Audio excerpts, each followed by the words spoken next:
Fox Sports. We are Fox Sports. We are MC. 12 days ago, the Royals embarked on a long road trip against 3 first-place teams.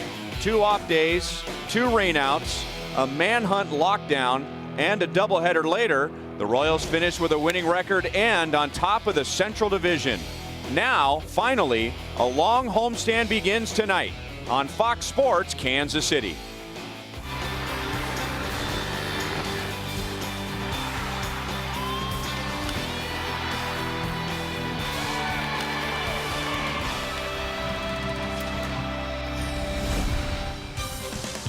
Royals baseball comes to you from Kauffman Stadium, and doesn't that sound nice?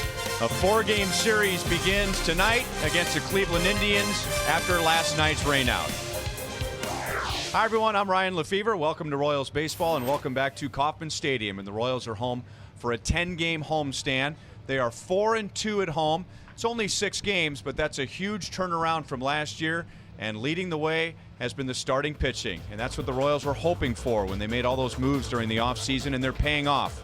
The ERA at this point now, compared to last year, down from 4.62 to 3.42. And along the way, the innings are up, the strikeouts are up, and the walks are way down. So all those numbers look very good as we bring in Rex Hudler, maybe even better than the Royals were expecting. That's right. When management acquired these talented starters, Ryan, I'm sure that they were hopeful that they would give them some innings early, they would help the team stay in games, they would be competitive, but I don't think they expected so far what they're getting, and it's been exciting to see.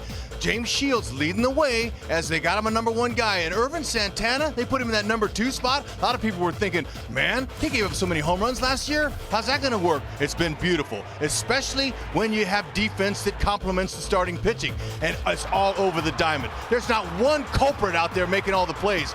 Everyone in all the positions, Lorenzo Cain's legs, heck, the 2-time Gold Glover Gordon, these guys are all helping out, which really makes it for a good thing when you throw in some timely hitting, and they're getting that too. And Irvin has been the magic man over his last 3 starts. He'll take the mound tonight as the 10-game homestand finally begins.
Perez. It was in Detroit doing what he does every single game, blocking just about every ball in the dirt, taking a beating, but enjoying every minute behind the dish.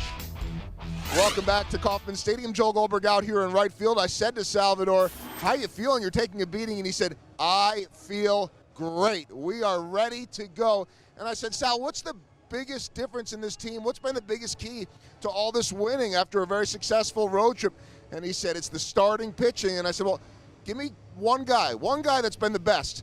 And he said, I want to give all of it to him. And I said, no, you got to go with one. And he said, I'll go with two. James Shields and Ervin Santana, in Salvi's mind, have been the best. Shields, because he's James Shields, and he said, has the best changeup in the game. And then Ervin Santana, he's been very impressed with Ervin's ability to keep the ball down, which means keeping the ball in the park, working both sides of the plate, and using a slider that Salvador calls one of the best in the game, and throwing strikes with it. Loves Ervin's chances tonight to keep on winning for the Royals, and really, really likes the job that all of his pitchers have done, rotation and bullpen so far this year. The Magic Man, Ervin Santana, throws the first pitch. It's coming up next on Fox Sports Kansas City.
Ball is brought to you by the Missouri Lottery. Play it forward with Missouri Lottery.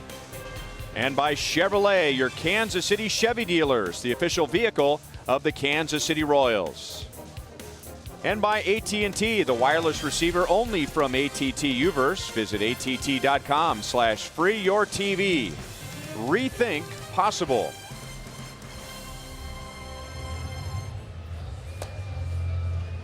And tonight's game is brought to you in high definition by Time Warner Cable, the official TV, internet, and home phone provider of the Kansas City Royals. And with all that rain, Kauffman Stadium looks greener than ever, as the Cleveland Indians will play the first 4 games here of the 10-game homestand. And there is Terry Francona, the 2-time world champion manager of the Boston Red Sox in 2004, 2007. Now in his first year as manager of the Tribe, and they are off to an 8-11 start. And here is his lineup. And the Indians, middle to the lower half of the American League in most offensive categories, but one standout category would be home runs. They are 5th in the league, and they have gotten 7 from their number 7 hitter, Mark Reynolds, who's at first base tonight. And they will be facing Ervin Santana. All right. Irvin's going to get that rock, and he's going to look forward to throwing strikes like he has. He's got a 2- and 4-seam fastball, really nice slider with some good downward break to it, and a changeup that he commands. Been pretty impressive what Irvin's done so far early. He's only walked 5 batters to 26 strikeouts. He's been good. Michael Brantley will lead off, and he has been filling in as the leadoff hitter. He's a regular for the Indians, but Michael Bourne, big free agent signee during the offseason, had been leading off and playing center, but he's on the disabled list. 1 ball, 1 strike.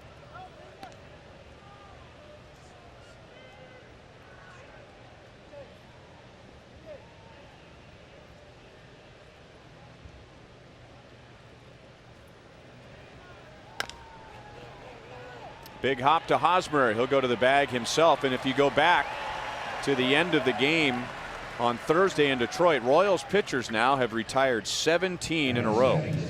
Yep, they're flat getting after it. And I'm going to tell you, we've talked a lot about the starting pitching, and that's been really good because that's how the game evolves, is you only win if your starting pitching is good.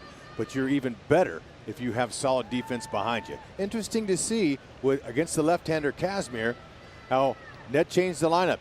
Johnson at second base and Tejada at third. There's Tejada Miguel. Now, probably has something to do with the fact that he's hitting .393 with 1 home run against Kazmir. Nothing against what Moose is doing, but Ned's giving these guys some playing time. Nothing wrong with that. Got to keep them sharp. Passionate guy right here. He and Santana are talking about the left side of the infield and where Tejada's playing. And where he is playing is in and way off the line, but now he'll back off with the count 0-2 on Jason Kipnis. Kipnis is off to a slow start. He's hitting just .170. And there's the slider, and Santana gets his first strikeout.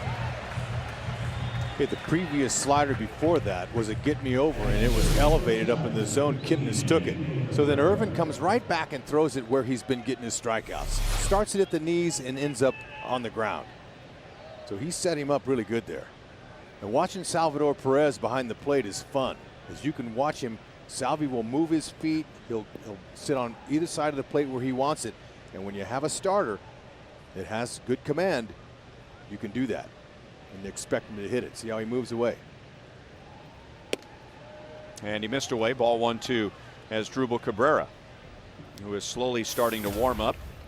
Batting just .156 overall, but he's hit in 4 straight games. And he's been bothered by a similar, don't want to call it an injury, but a distraction, if you will, as Eric Hosmer. He got a sore quad muscle.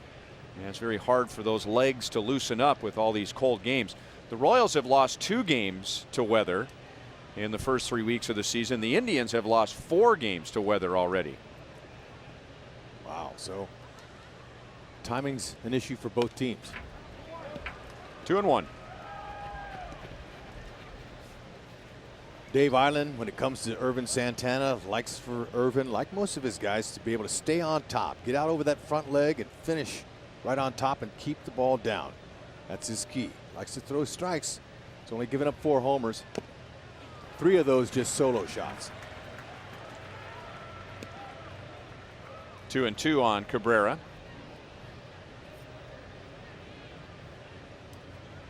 Irvin Santana has been so good in his last 3 starts, and he lost his first one, and that was at Chicago when he gave up all the home runs. But he has really put the pieces back together since, and he just misses inside. 3 balls and 2 strikes. He has been good, and he has been pitching deep into the games. And in his last 3, in this order, he has gone 8 innings, 8 innings, and 7 innings.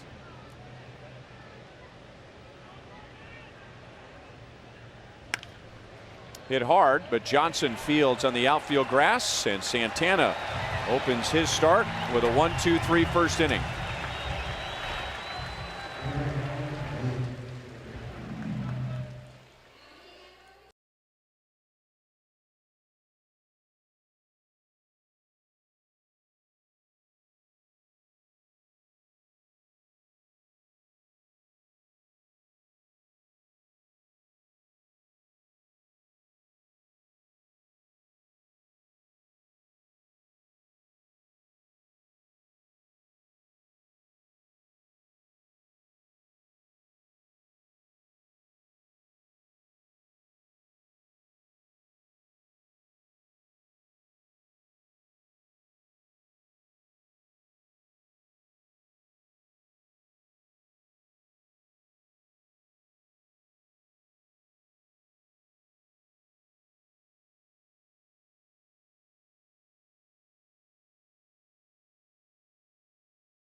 Cardinals eager to get home. They're just eager to play with all these days off and postponements.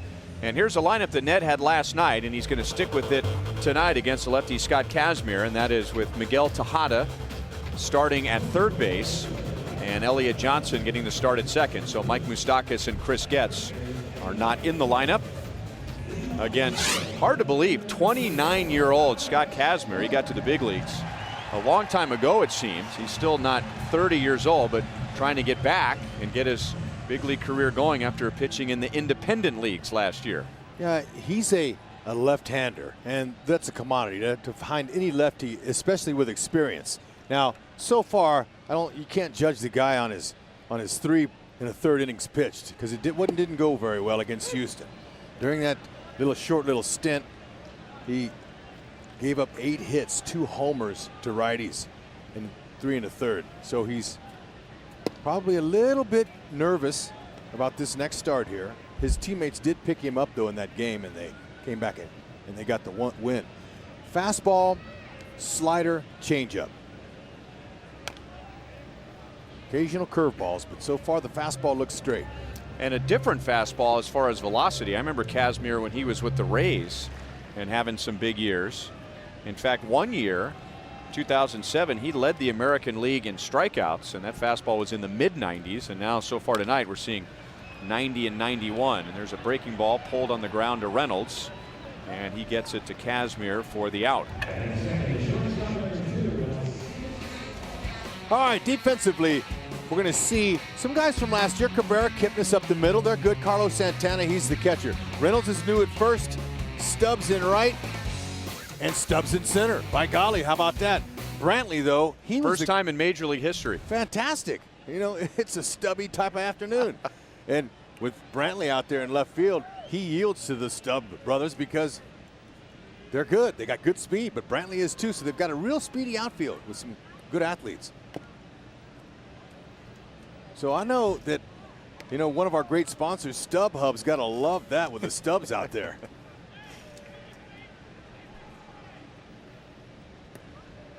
Escobar finished the road trip strong, hitting in the last 6 games. In fact, he hit .367 during that long trip. And he's got his overall batting average up to .295 after a slow start.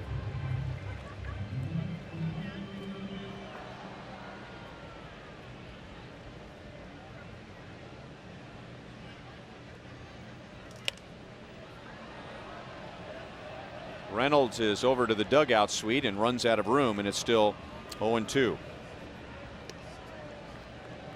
And I was thinking, surely they don't have 2 Stubbs in the outfield, but you know what? Occasionally we do mix in. He's so good, they'd like to have him out there in right too. But actually, Swisher's out there. Swisher, what a year! He's got a new team. He's full of energy, and he plays first base, right field, and DHs.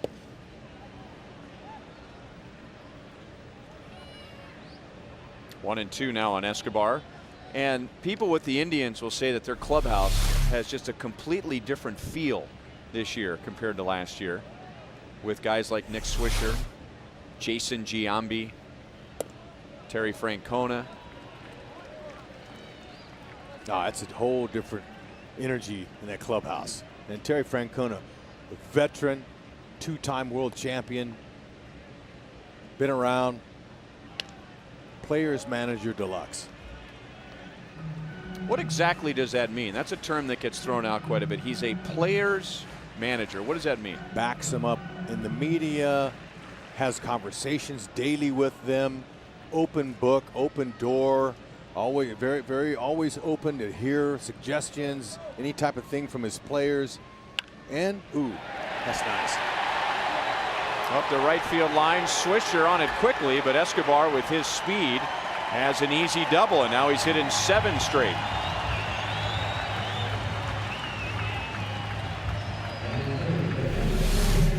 Okay, what Escobar does the best, takes that high fastball, waits till the ball gets deep. Look at that head position. That head position's beautiful. Young hitters, when they try to make contact with a baseball, lots of times they pull their head off and they can't see the ball. Watch Escobar, he'll show you how it's done. Your head stays on the ball, so does your swing. your path is nice and level and you've got a chance to make better contact. So right away, a runner in scoring position for Billy Butler, who leads the Royals with 14 RBIs. He had 3 of those on the trip. And he had 14 RBIs last year against the Indians. So they're going to be careful with him. And Santana and Kazmir are going to go out there and talk about what to do with Billy. Now, it's early in the game, but there is an open base and a left-hand batter waiting on deck. So Kazmir and Santana are going to talk about what to do with the next 2 hitters. Well, you'd think they had time to do that between the rain delay or the rain out yesterday and today. But you know, when things happen, once the game starts, sometimes it changes your mind. You start thinking a little bit. And that's not good for Kazmir to think.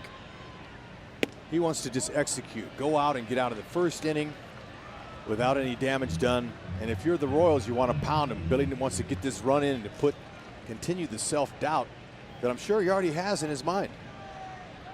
He's a veteran pitcher, but hasn't had a whole lot of success in little periods of getting a chance. And now 2-0 to Billy. And just reading some of his comments after that start at Houston, he talked about he never got into the flow of the game, and that there was too much of a balance between fastball and off speed.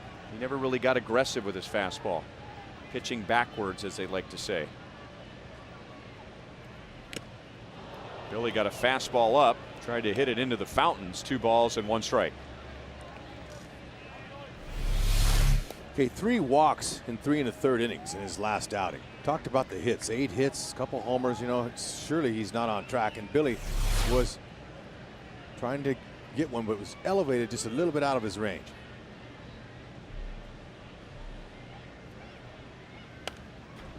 And now 2-2. Okay, that's the ball that's right down the middle, and Billy was a little bit late on that. A little surprised. 92-mile-an-hour fastballs, usually Billy's not late on those. But timing's everything, and it's the first inning.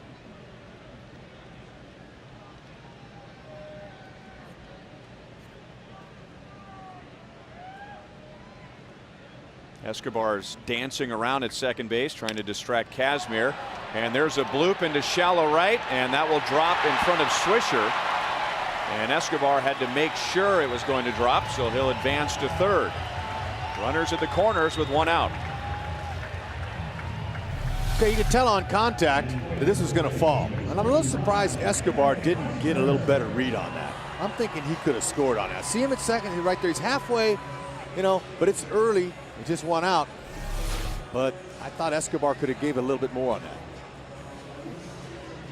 As you can read those. And Escobar, he's a solid base runner with good instincts.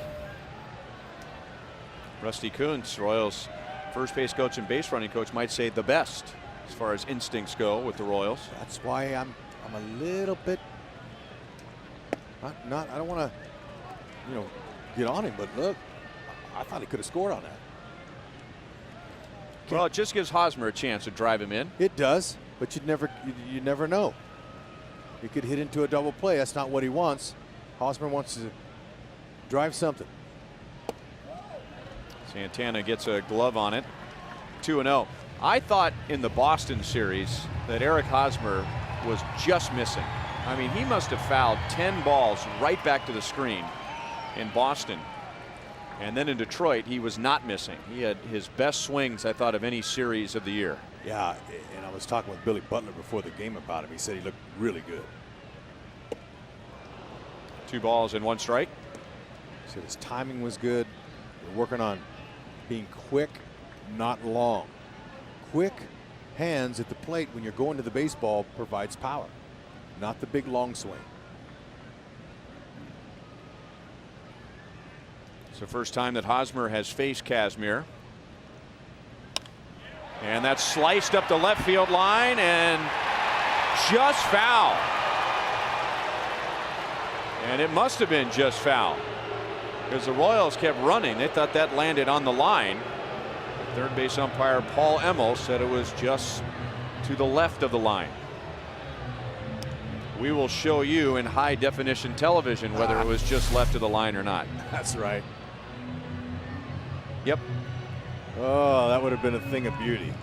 So now you got to regroup. Okay, now you're Hosmer, you're heading to second base thinking that's a clean double and a couple of stakes. So now you got to gain your breath back. Okay, takes a couple deep breaths because when you're breathing heavy at the plate, it's hard to concentrate on hitting. So he's going to take a little bit of time. He's got 2 strikes on him. Doesn't want to give this at bat away. Find a way to get that run home. And a fastball up, and Kazmir reaching back for a little extra at 93, and there are 2 down. It is cliche, but at times it is so true. It is a game of inches. And a little inch to the left of the left field line, followed by an inch up in the strike zone, and instead of an RBI double, Kazmir ends up with a strikeout. So 2 on for Lorenzo Cain. Man, what a trip he had. He had 480. And that was with 4 doubles, a home run, 6 runs scored, and 4 RBIs. And he's first pitch hacking. And he should be. With runners in scoring position, Lorenzo Cain's hitting 368. You see that road trip, those numbers he had there, but he's a confident hitter.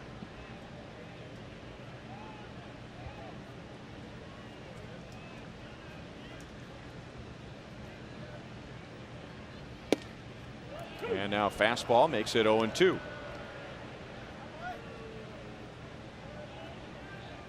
Now you say Hosmer's, his heart rate's up because he thought he had a double and he goes running out of the box. Well, it's foul, and now Kazmir's got a little bit of confidence. Those last 2 pitches might have been his 2 best fastballs of the inning. You're right, and you said something that you said a little cliche.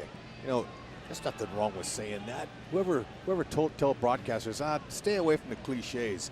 That's bull, because baseball is full of cliches, and they say them because it's the truth. That falls fair. There's 2 runs on the board. So now Kazmir feels pretty good about himself. I'm pretty sure I didn't say cliche-ick, though. My bad. Yeah. You know how I am. I may have said cliche, yeah. or cliche-ish. Yeah. Look, you speak HUD, so look. Lorenzo, though, 0-2, don't take anything too close. Be hacking. Not at that one. 1 ball, 2 strikes. Well, if anything, the Royals are going to get at least 25 pitches out of Kazmir and get a long look at him here in the first inning. Is cliche-ick a word? It is now. Stay off the high fastball. He's trying to get guys to swing and miss at that. 2-2. I think if you're using too many cliches and they're trying to fix you, they send you to the cliche-ick. That sounds a lot better, buddy. Thank you.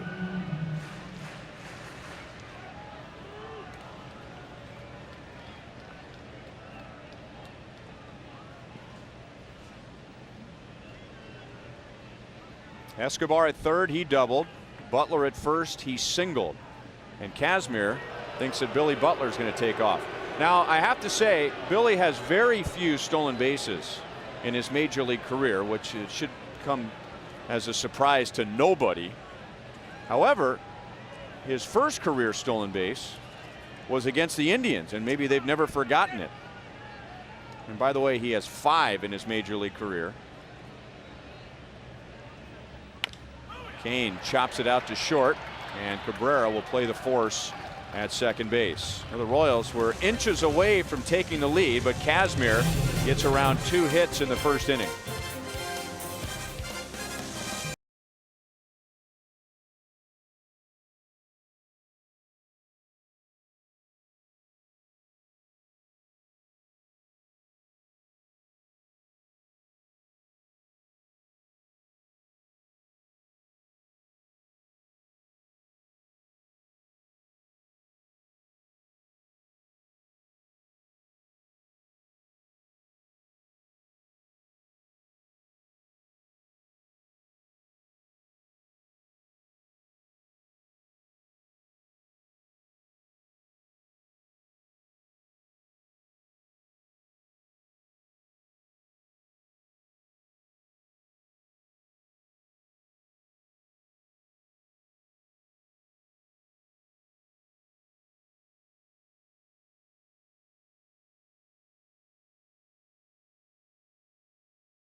back 18 years ago, April 26th.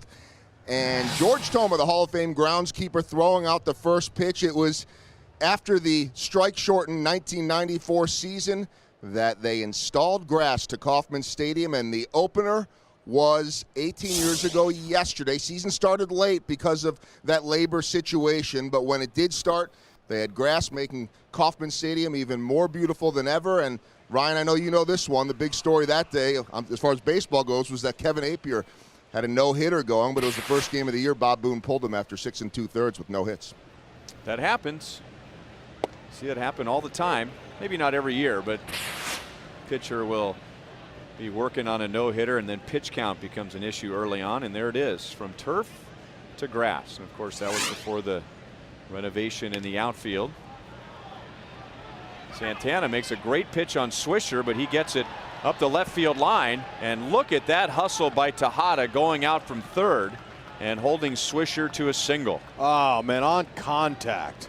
Tejada, I thought for a minute he might catch that ball. Great break and a good jump on it, and he got to it before Gordon. Or, like I said, he had a double. Look at that hustle. And Swisher was coming, he was going, but you know what? Tejada made him stop. That's what you want to run until the guy makes you stop. Great play by Tejada. And now 42-year-old Jason Giambi in his first year with the Indians, and he made the team as a non-roster player. 430 major league home runs and over 1,400 career RBIs. Whew. He's a premium run producer even now at 42. And he's looking for one thing, middle in, to power it out of here. He's got a couple this year. But, you know, leave it up to Terry Francona to go out and single-handedly pick out this guy and say, you know what, I know he's at the end of his career, but I don't think he's done. I'm going to make a call to him and see if he's interested in coming and helping me. And Terry Francona understands veterans and how important they are to help him police his clubhouse. Slider just missed inside. If it did, 2 balls and 1 strike, and Giambi has always hit well here. 58 games, 48 RBIs, and 15 home runs with the A's and the Yankees. That is a called strike, 2-2. Okay, Irvin, he's going to work on Giambi. He's dissecting the plate. Okay, we're going to show you where this last pitch was before that. Boy, that's a beautiful pitch there. That's right where you want to locate on a guy like that. Clint Fagan is the home plate umpire.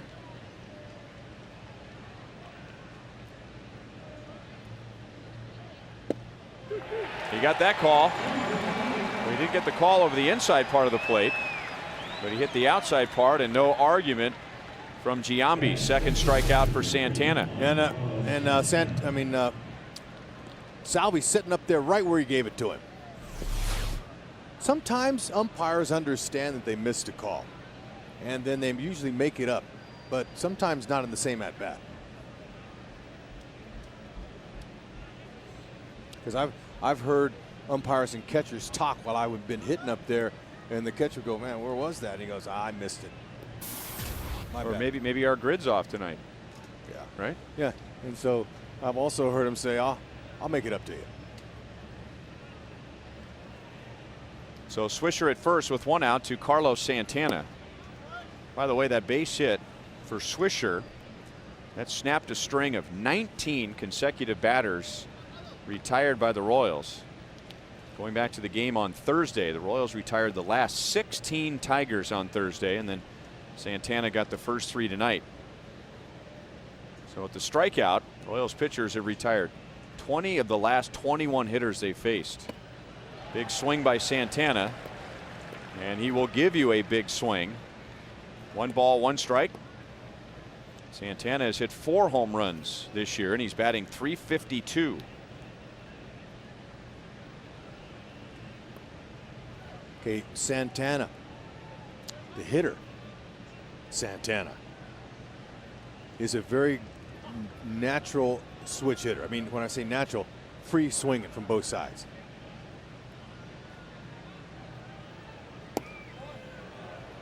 Just outside, 2-1. Carlos Santana. Now, they all know he's catching because he can hit, but his defense has been improving. He's getting a little bit better with his English. He's communicating better with his pitchers, but they really want him to command the game behind the plate. They know he's going to hit.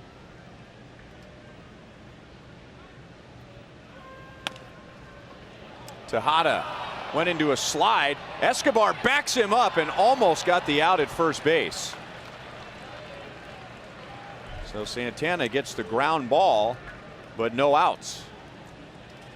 In between both of them, you know, and this is a good effort again. Tejada, you know, he's going to take everything he can get. And he just missed that ball. And Irvin, I mean, and Escobar was right there, but they're going to give him an error on that.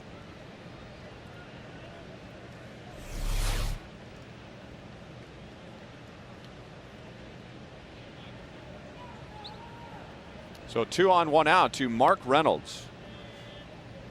And 2 numbers really jump off the page in looking at Reynolds. First of all, the home runs, 7 home runs. That's 3rd in the American League. But he has struck out 17 times in 18 games. And this is a hitter who has the major league record for most strikeouts in a season, 223, and he's had 3 seasons with at least 200 strikeouts. And his bat just explodes on contact. Toothpicks going everywhere. It looked like his bat was made of balsa wood. Wow. And that happens when you hit it off the end. And the end happens to be cupped.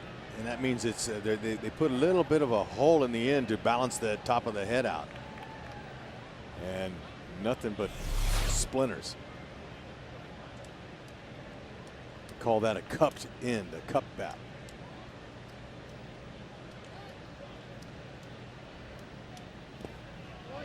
Blocked by Sal. 1 ball, 1 strike. But Reynolds is very strong, and he just takes his hands right to the ball. Very little lower half. He just tries to stay really quiet with his lower body, and he takes his hands from where they start and goes right through the zone, almost like a Paul Bunyan with a hatchet in his hand as he's chopping down a tree. He has a good downward stroke, gets some backspin on the ball. Had a pretty good swing there. 1 ball, 2 strikes. So I mentioned all the strikeouts he's had, but he's also hit as many as 44 home runs in a season. So he's got big power with that big swing. But the question comes up with him all the time. You know, if he would back off just a little bit and cut down some of those strikeouts, would he be a more well-rounded hitter? And we'll wait and see what happens this year. But in the first 3 weeks, his strikeouts are way down.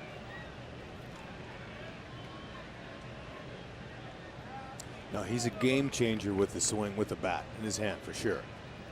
And you know, he hasn't had any trouble finding a job, so employment's not an issue. They'll take the power over the strikeouts. So Irvin has him where he wants him. He's going to try to come in with a hard heater maybe here. Ooh, my bad. Nice changeup. What a good spot for him. 3rd strikeout for Santana. 2 down in the 2nd.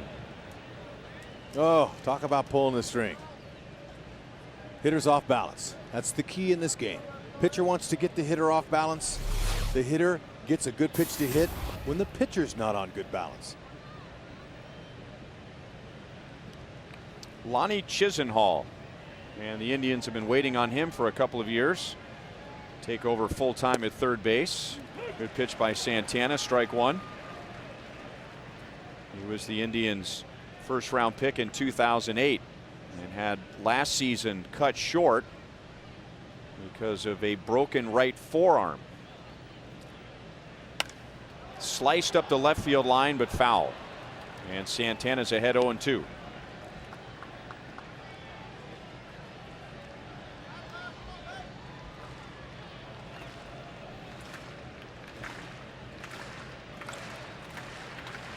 Working ahead. Let's see what Salvador Perez calls. Got him right where you want him, 0-2. As a team, Cleveland's hitting .250 with runners in scoring position this year. Fastball got him looking.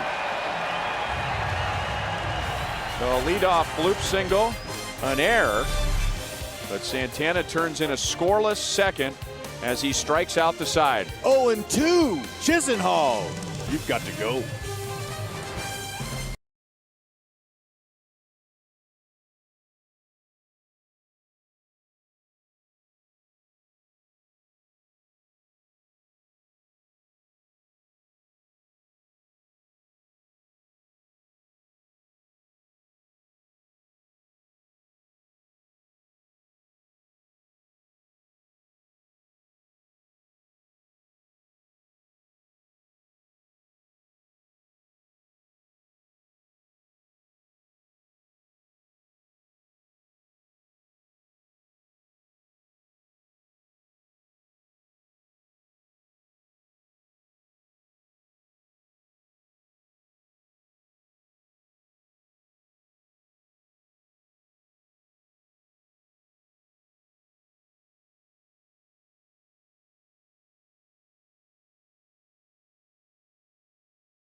Our game 2 tomorrow night, and remember, tomorrow is a day-night doubleheader.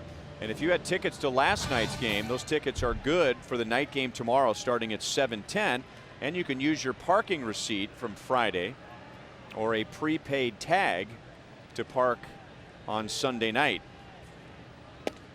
A strike to Jeff Francoeur, and your natural reaction might be, okay, Will Smith is coming up to pitch, who's going down to the minor leagues? But because of the new rule, which began last year, because of a doubleheader, you can expand the roster to 26. So Will Smith comes up and nobody goes down. Boy, and checking that weather report for tomorrow just makes my mouth drool with envy. I can't wait. We're going to see some good time weather, man. Sunshine, great day for 2. Come on out to the cave, folks, and watch your team perform. Right now, the high is expected to be in the mid-70s. Kind of forgot what that feels like. It's going to be welcome, not only for the players, but the fans too. Jeff Francoeur drove in 3 during the last road trip. Full count, 3 balls, 2 strikes. Okay, this is a good AB, and the reason why he's seeing a lot of pitches. See as many as you can. See if Casimir can get himself into trouble with a walk. And he takes a leadoff walk.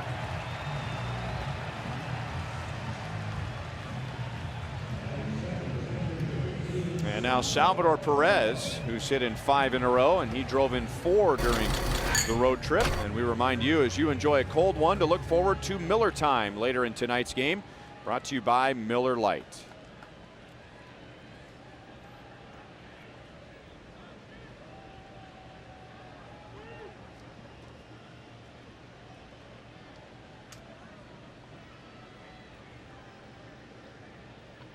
And Sal's after the first pitch and fouls it away.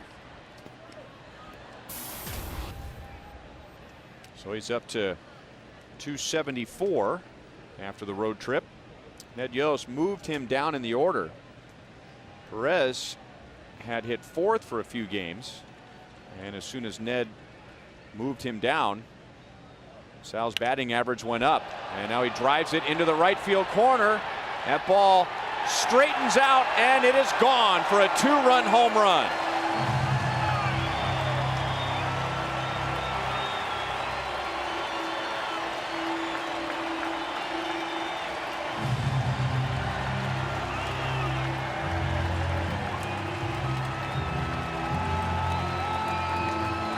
After Casimir initiated that walk, man, by Frenchie, Salvi's coming up looking for something. Swings the first pitch, swings the second, and gets him a slice of an outside fastball and slices that outfield pole and down the right side. Look at that ball. Look at Santana had to reach for it. I mean, like coming out of his crouch for it.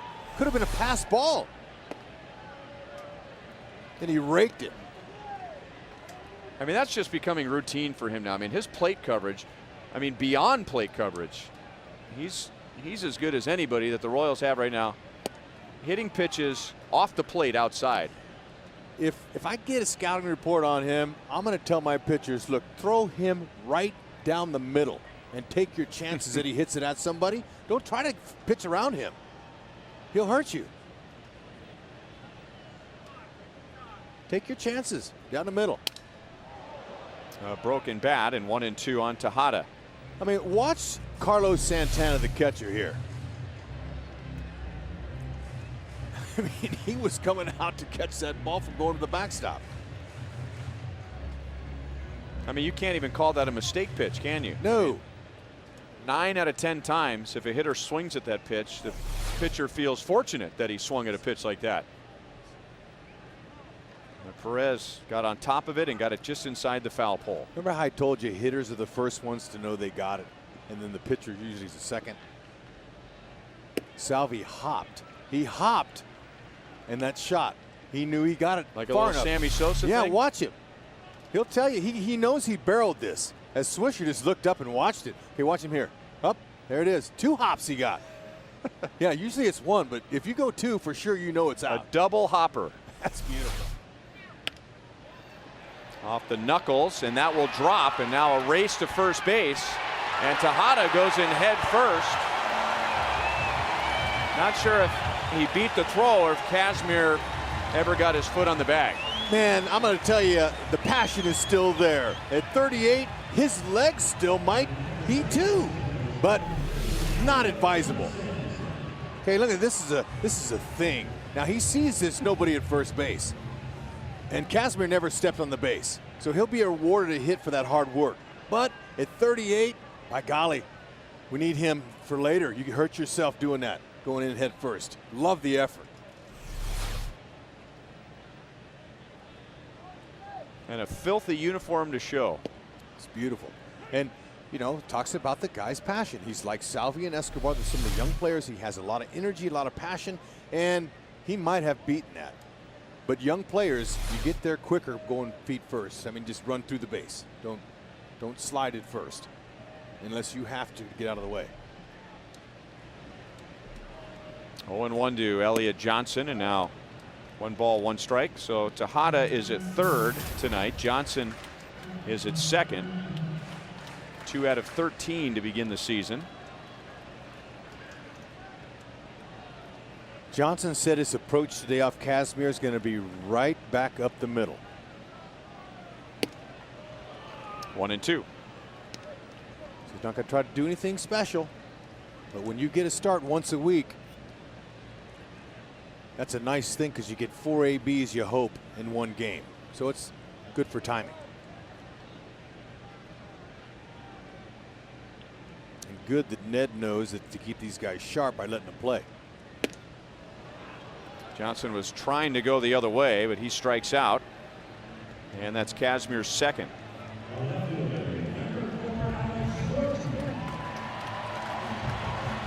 So back to the top of the order, and Alex Gordon. And the road trip ended for Alex, just like the last homestand did. You might remember, it feels like about a month ago, but in that final game against Toronto, Alex had a chance to win the game or put the Royals in front earlier in the game and struck out. And then he won the game with a walk-off base hit. And then on Thursday in Detroit, he had a chance to put the Royals in front in the 9th inning. Didn't come through. But boy, did he come through in the 10th inning with a monster grand slam to straightaway center field, the first grand slam of his career. You know, Billy Butler and Gordy, they're really tight. They're close. And when you're close, doesn't mean that necessarily you hear that in a clubhouse, because usually close guys rag each other a lot. And it'd be interesting to hear a conversation between these guys about their first career grand slams. And that's blooped into shallow left, but Brantley got a good jump. And there are 2 down. And I'm sure that there's already been some banter between these two guys, as Gordon's probably saying, yeah, you got a grand slam, but at least it didn't take a replay to show mine. Mine was a no-doubter. Billy scraped the back of the top of the wall, barely got out. So that's got to be hysterical, listening to these two go back and forth. Well, when Billy hit his in Philadelphia, didn't we catch Billy trying to tell Alex all about it in the dugout? Yes. And Alex is just kind of nodding his head, you know? and staring straight ahead, not giving him any love. Ball 1 to Escobar. He doubled in the first inning. You know, the thing about Alex is when he talked about the grand slam, he brought up, well, I struck out 3 times before I hit the grand slam. And yet he got another opportunity and he came through. And you know, Royals officials will say that, you know, Alex is really the model.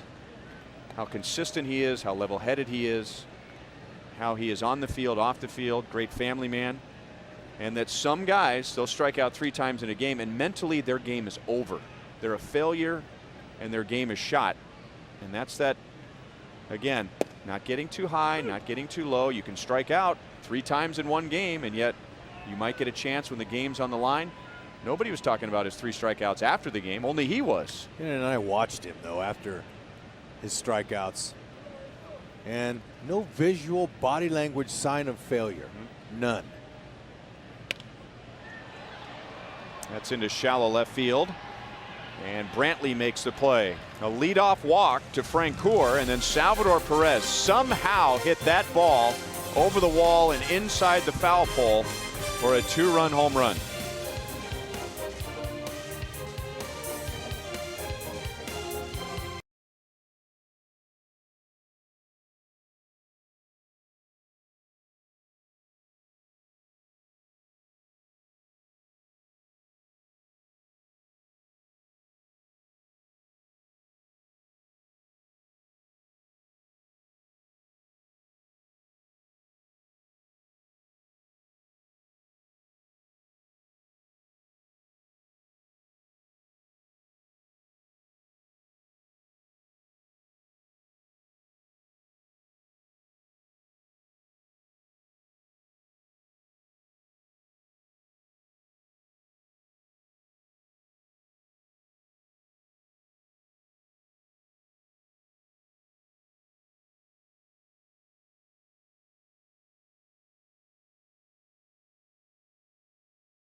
Neil Diamond live at Fenway Park after the first Red Sox game at home following the bombings. The Red Sox took game 1. That didn't bother the Royals. They took the next 2. And then a sloppy game in Detroit for game 1. And then the pitching duel between Shields and Verlander on Thursday afternoon. And a 5-run 10th inning capped by Alex Gordon's grand slam. And the Royals arrived back in Kansas City with a winning record on that tough trip. All three of those teams were in first place when the road trip began. The Royals lost game 1 of all 3 of those series, but still finished 4-3. Well, we talked about it a little bit yesterday in our open about the resiliency of this ball club and how they're able to put away whatever happened yesterday and let's go and start anew today. And when they come to the park with a swagger, confidence because of the starting pitching, they know they have a chance to win. They're a dangerous team because they can beat you in a lot of areas, and not necessarily with the home run ball, but pitching and defense and timely hits. And they're hitting .318 as a team with runners in scoring position, and Ned Yost is looking pretty good so far. 2-2 on Drew Stubbs. Santana has already struck out 4. He struck out the side in the second inning, working around a bloop single and an error. And Stubbs, that's a good looking swing there. Tough pitch, and he just guides it into right field for a leadoff single.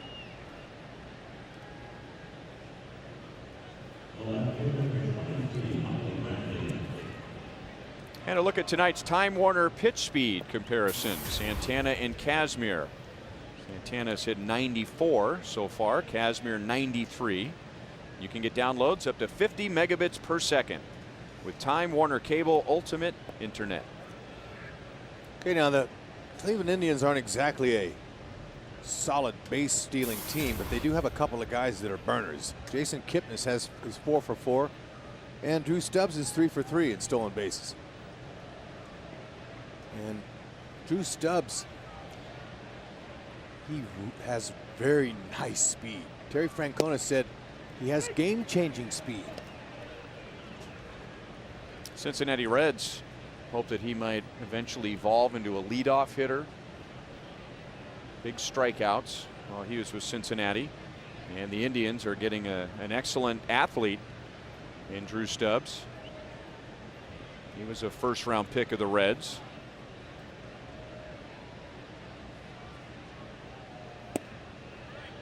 It's that same part of the strike zone that Santana's not getting the call from the home plate umpire Clint Fagan, and maybe we have to give Fagan the benefit of the doubt that something's wrong with the grid tonight.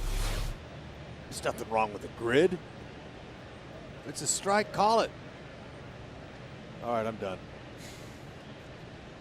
It's a great pitch. That's where you want it. Salvi can't wait to see if Stubbs goes. He wants to test that cannon of his. Now, Salvi's thrown out just 18% of base runners this year, but look, whenever the opponents steal a base, usually they're getting a good jump off the pitcher. Rarely do you steal a base off the catcher. He just gets stuck with the number. Right. Brantley rolls it up the first base side, and it stays fair, and he almost got around Eric Hosmer. I think everybody expected that thing to take a right turn. Had Brantley been running out of the box, he would have been by Hosmer. He thought it was going to go foul. You can't assume or you can't think in this game. That would have been a base hit for him. Watch him come out of the box. He's not going. Watch him shift it now.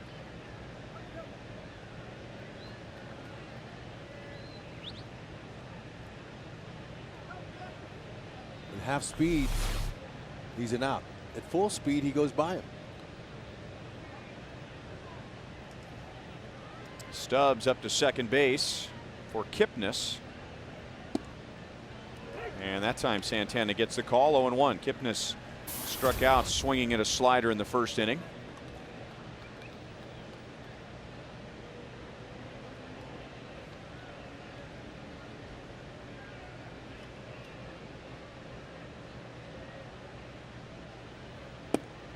And at the knees.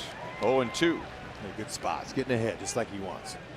Now, it bothers me when I see speed guys that don't go 100%. Bothers me. Kind of like a power guy not taking a good swing. Exactly.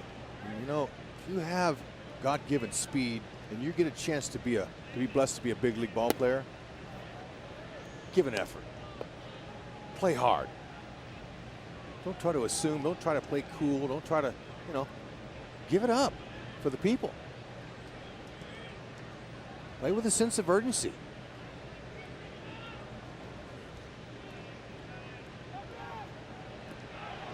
Close at second base. Stubbs is back. Hey, Irvin's one of those Royals pitchers that will spin and throw around the different bases. He's a very good athlete. Basketball player for a long time growing up in the Dominican.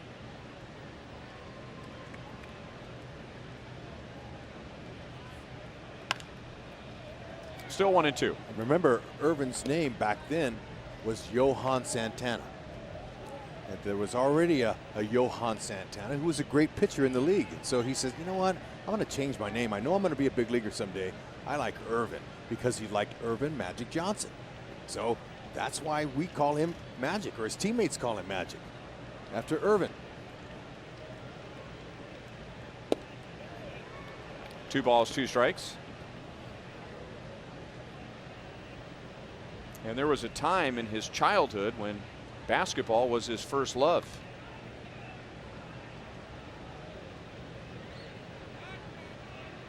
And he might still love the game, but baseball's paying the bills. Still 2-2 on Kipnis. One of the reasons Santana's strikeouts are piling up is because of that pitch right there. It comes out of his hand, it looks like a fastball, but it has a great drop to it, and it fools the greatest hitters. You can't lay off of it.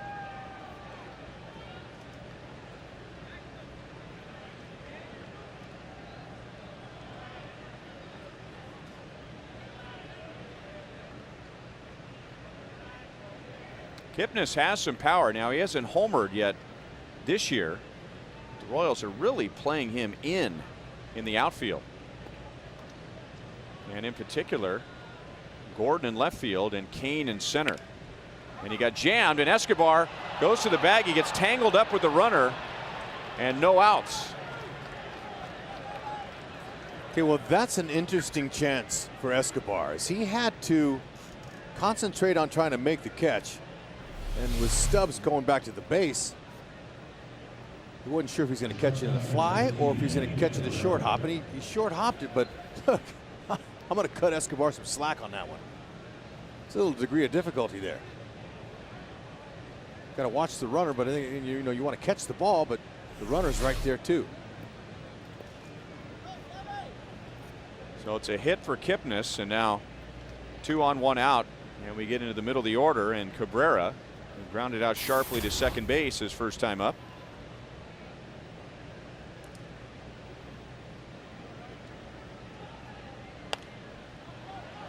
Oh and 1.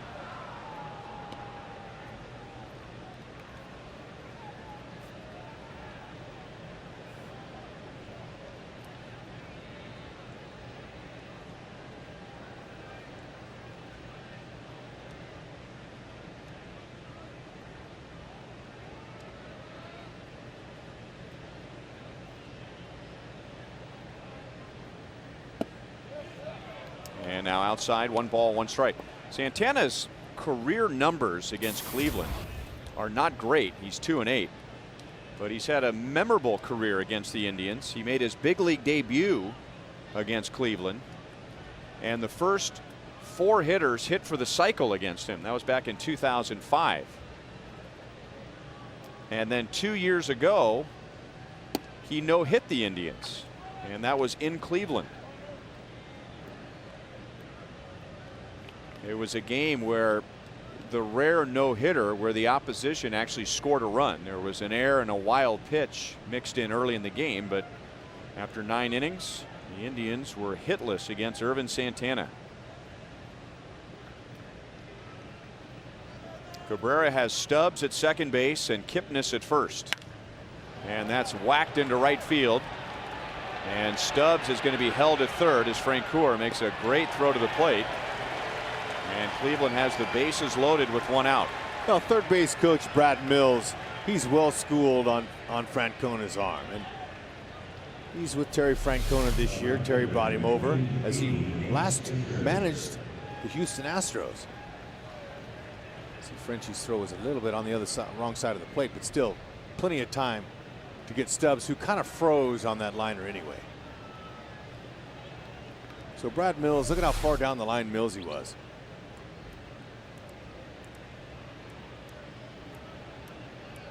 And now that play with Hosmer tagging out Brantley becomes a big play in the inning, because that's the only out.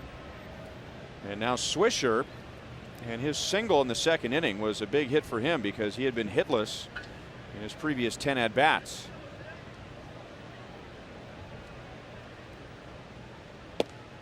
And Urban misses outside with ball 1.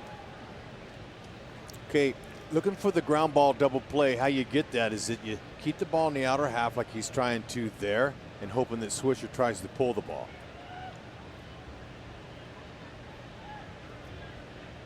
Keep it down.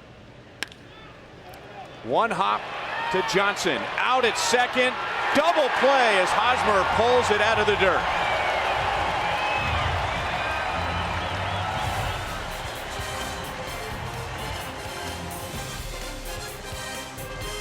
He's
Youth. This is Steve Curtis, and he has worked diligently to make the urban core of Kansas City, Kansas a better place for everyone. Steve's efforts have resulted in the creation of artistic murals to cover graffiti, community gardens, and a new youth art studio in the heart of the urban core, and he is sitting in the Buck O'Neil legacy seat at tonight's game, enjoying a Royals 2-0 lead on a Salvador Perez home run, and then Irvin Santana got out of the bases loaded, 1 out in the top of the third, getting Nick Swisher to ground into a double play. Now Billy Butler takes a big curveball for strike 1. Billy blooped a single to right in the first inning. Butler, Hosmer, and Kane coming up here in the bottom of the third. Line right to Kipnis. So the Indians probably feel like that's a fair trade, maybe not, but 2 hitters hitting the ball hard right to the second baseman. Although the Royals got 2 outs when Swisher hit it hard to Johnson. Well, Billy doinked the first one in for a base hit, so maybe that evens out. But if you ask hitters that, if those line if they even out those line drives, they'll tell you no, they never even out. 0-1 on Hosmer. Well, you're saying hitters as in current hitters. So let's ask a retired hitter. Does it even out? It does. Okay. It just doesn't feel like it when you're right. But active hitters, a hitter like Billy Butler, and I guess you were assuming to me as a retired hitter, you can't compare my hitting with Billy's. I had a larger share of doinkers than Billy ever did. That wasn't a doinker. It might have gotten a piece of Kazmir and then bobbled twice by Cabrera. And Hosmer will be safe with 1 out. So are you going to go 1-6 on the air? Because that Hopefully he got his glove and not his leg, but that looked like that was knee high. Too bad for Haas. That was a well struck ball. Couldn't get the transfer. Ball was hit so hard he had a chance, but he's going to get an error. That is Cabrera's third error on the year.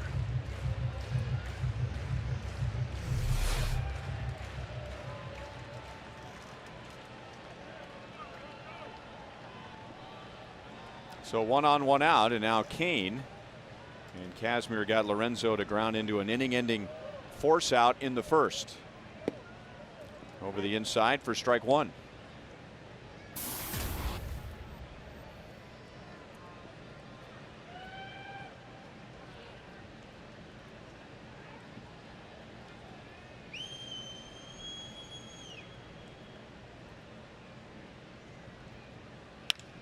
And that's grounded right to Kipnis. He turns all the way around to get it to Cabrera. And now the Indians come back with a 4-6-3 inning-ending double play. And that's that for the Royals in the third. Royals have a 2-0 lead over Cleveland.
Segment. Royals are going to face 3 teams, at least right now, 3 teams that are below 500. So what will be the toughest series? 4 against the Indians, 3 against the Rays, 3 against the White Sox. Text 432-432, enter A, B, or C. Past Santana and Tejada, who came to the big leagues as a shortstop. That's familiar territory for him. That's a ground out to third, actually, but more like a shortstop. Look at Tejada. Tejada's putting Alcides in his place. He's running back by him. And look at Escobar was calling him off here, I could tell. Escobar saying, I got it, I got it. Look at his hand even went up. And Tejada said, not when I'm playing once a week. This is my game. And he's got a chance to throw out his former teammate and his buddy, Jason Giambi.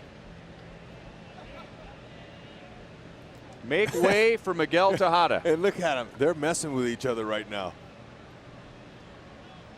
That's beautiful. And to hear these guys chirp. Look at Tejada and Escobar. They're going at it. It's beautiful. It's all in fun. But these are 2 passionate guys. And he's saying, stay away from my territory. But that's all part of having fun. And Escobar's probably giving Tejada a hard time about breathing heavy. He's probably saying, look, don't come over here, old man. Okay, look at him. Yeah, look at him. He's giving him a hard time for why you breathing so hard. Now, wait a minute. In Tejada's defense, if they were in their normal spots, if the third baseman has a chance to cut across and get the ball, that's his play, right? Take everything so you can get. that still applies around second base, too, right? Think. Escobar wanted that. Okay, now when Tejada makes this play, look at Escobar. He's still acting like he's fielding it. He's still holding his glove down there like, I had it.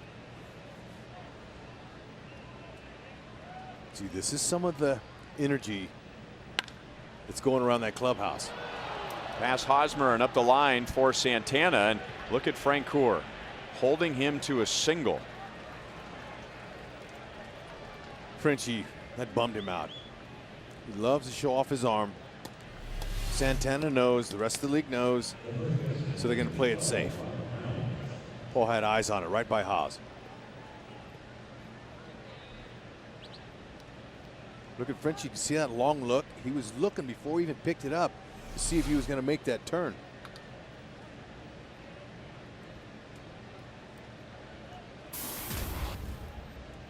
Reynolds struck out in the second inning. Santana got him with a slider.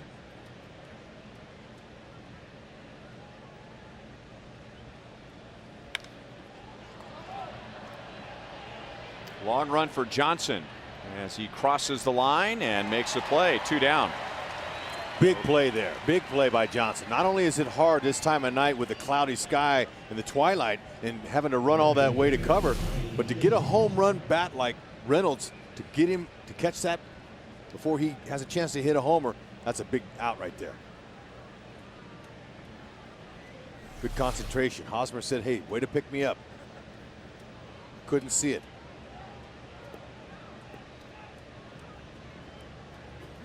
Ned Yost has confidence in his 2 backup guys, Elliott Johnson and Tejada, over there at third base. He wants to get them some playing time, and they're not going to hurt the momentum one bit. These guys are excellent players that accept their role. And one of the reasons that Ned's team is so strong this year is bench guys. Ryan, you got to talk to Ned a little bit about his bench guys. What was he saying about them? You know, he said something today. He said, and I don't know if he meant this literally or just using as an example. He said having Gerard Dyson come in late in the game as a pinch runner, he says it's almost like being able to use Barry Bonds late in the game, because when he's at first, he's going to get to second, and sometimes he'll get to third. I mean, he turns a non-scoring situation into a scoring situation in a flash. And now he can pinch run for just about anybody because Johnson and Tejada are so versatile on the infield. Those 2 guys can play all 4 infield positions and play them well, as Johnson cuts that ground ball off, takes a hit away from Chisenhall, and that's 4 scoreless innings for Ervin Santana.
Royals baseball is brought to you by Panera Bread. Try pasta the Panera way. Live consciously, eat deliciously. And by Ford. See the new F-150 at your Midwest Ford dealer today. Nice gathering tonight on a Saturday night after the rain out. And you know it's been cold when it is gray and it is damp because of all the rain, and in the mid 50s, and people say, well, this isn't so bad.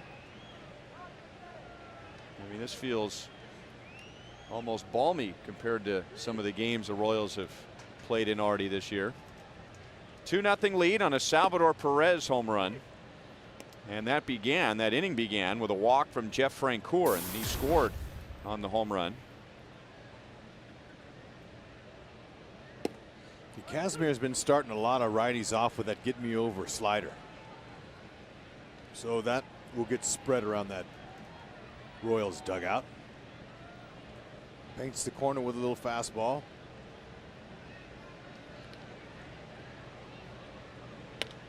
Stays away, and it's fouled away. Frenchie's another bat ball hitter when he's got 2 strikes on him. He can expand the zone with the best of them. Doesn't always look pretty doing it, but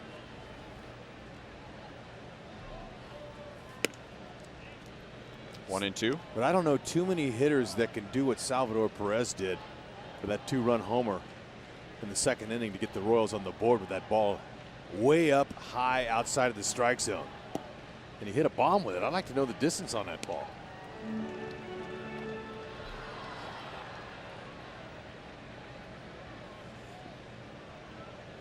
It was Sal's first home run of the year, and he's hit in 6 straight games.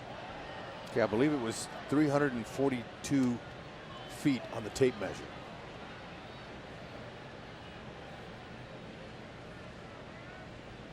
Because it was well struck.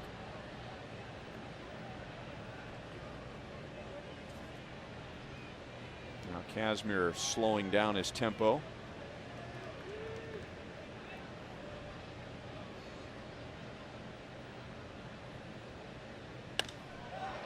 And that is foul off the right field line.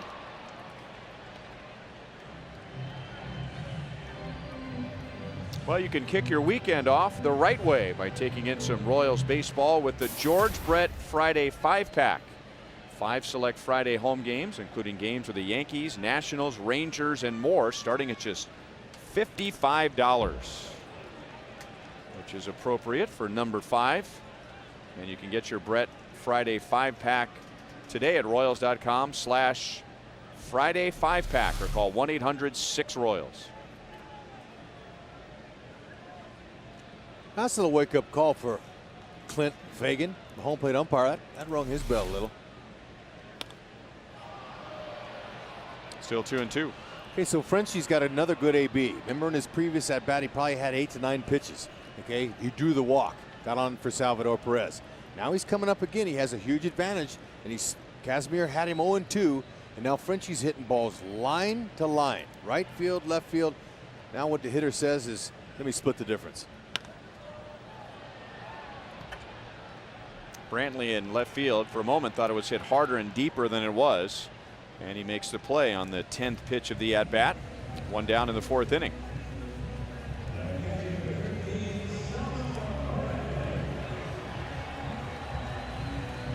And now Sal got that pitch up and away out of the strike zone and somehow got it inside the right field foul pole. And now he's got his average up to 284, following up on a very strong finish to the road trip. Kazmir trying to pitch him inside and get him to move his feet. Okay, 1 hop, 2 hops. I got it. The first hop was, I think I got it, and the second hop was, I got it.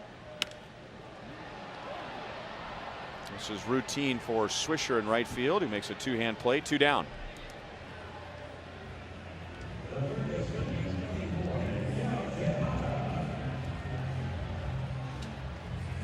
So Kazmir with 3 2/3 innings, and that is beyond what he did on Saturday at Houston when he went 3 1/3 innings and gave up 6 runs, 2 home runs, and 3 walks.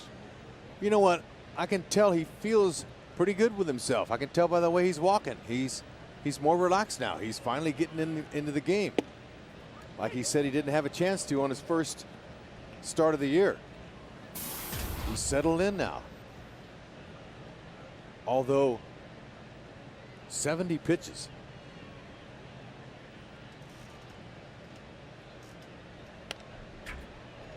Oh, 0-2 on Tejada, who had a bloop single first time up.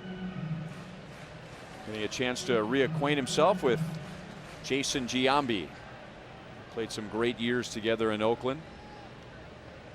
Giambi was the American League MVP in 2000. Tejada was the American League MVP in 2002. Can I tell you another thing that's helpful for a bench player is when the manager comes up to you the night before and says, hey, get your rest, you're in there tomorrow. That makes the guy feel good. He can go to sleep saying, all right, I don't have to come to the park wondering if I'm playing or not. And you treat a former MVP and your bench guys like that. Take care of them. Make your players want to take a bullet for you, or maybe you want to play hard for you.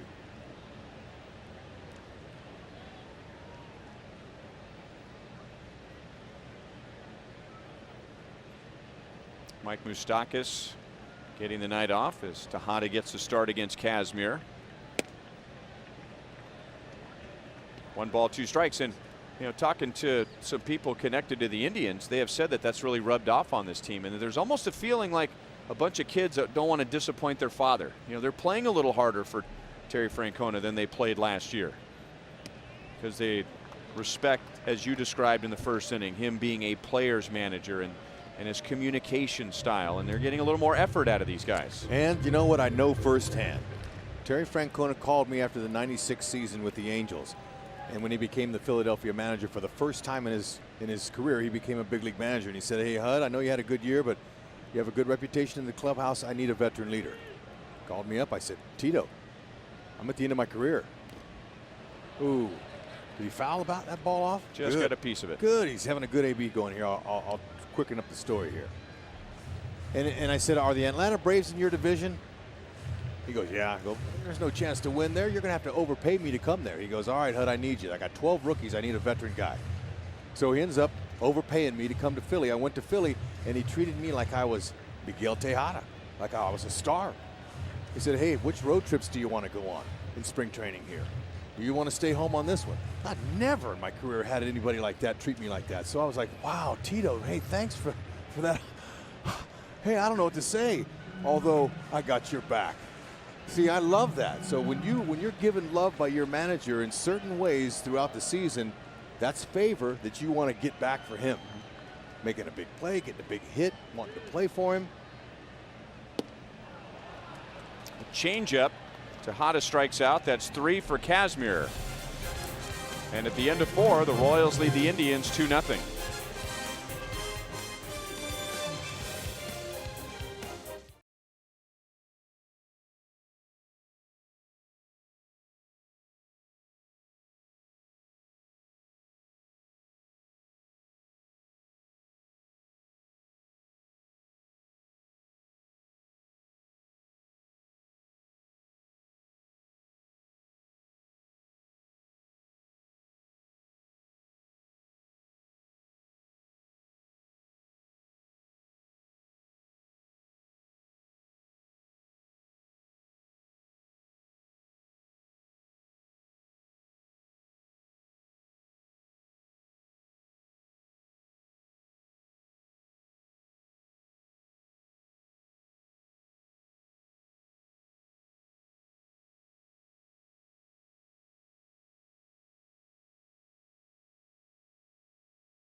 Nothing lead as we go to the top of the 5th inning.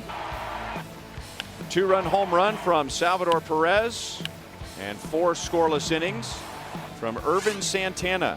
There's Monty. And coming up, we got Monty's Moment. They got the segment the week that I was gone. They named a segment after you. Well, we used to Monty's do it on the, Moment. used to do it on the post game last year, so we're going to revive it. Okay, well, I'm glad I'm up to speed with all this.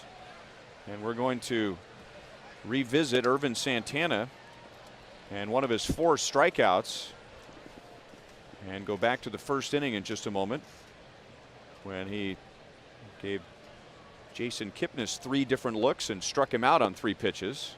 1 ball and 2 strikes on Drew Stubbs, who led off the 3rd inning with a single.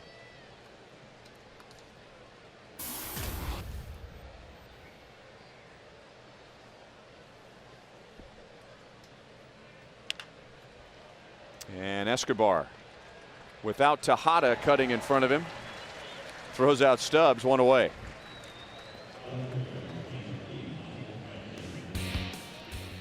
Ryan, one thing I like what I've seen from Santana, his ability to locate pitches both in the zone and out of the zone. We see the fastball for the strike, and we see almost a get-me-over breaking ball for a strike, and then he shows the good breaking ball. And as a pitcher, you know that you got to give that hitter one good pitch in an at-bat to swing the bat at.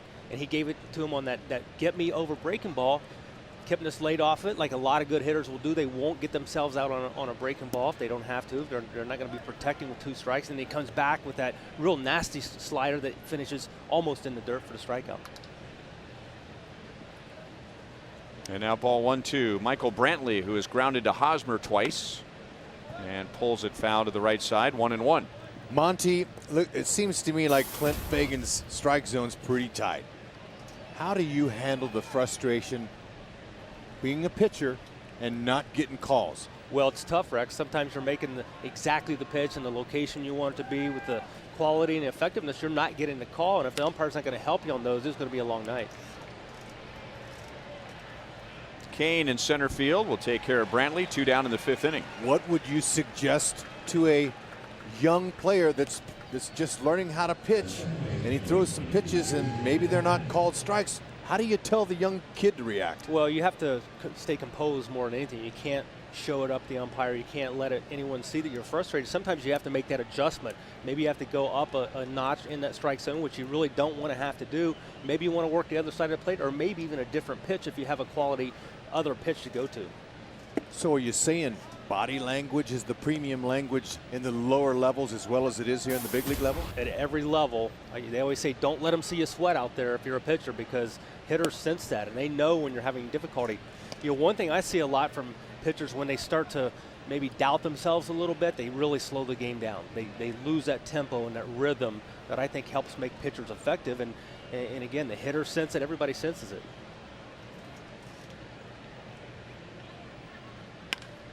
That stayed out over the plate. Perez was motioning to Santana. I don't know if he's trying to tell him to calm down, slow down. And then he put up 2 fingers. I don't know if he was saying 2-0 or there's 2 outs, but it looked like he's trying to get Santana to do something to slow down. Got 2 strikes on him here. Maybe want to climb the ladder. No, that was 2-0. Count was 2-0. That's why I thought, same thing. Yeah. 2 meant 2 strikes, but in that case it was 2-0. I don't know what that meant. Yeah, I'm not sure. Speaking of Perez, as you guys were talking about a pitcher trying to adjust to a tighter strike zone, and sometimes you have a catcher who can lobby for you and may not get the calls right away, but over time persuade the umpire into, hey, those pitches look pretty good there. I mean, is there any chance we could get that call to strike? Or well, in most catchers, they're going to be more persistent to get pitches for their pitcher than they are with their to plate and want to get in for themselves, because they're a reflection on how that pitcher does, and they want to be on that, that combination that makes things work. Kipnis is leaning. He wants to go. 1-1 on Cabrera.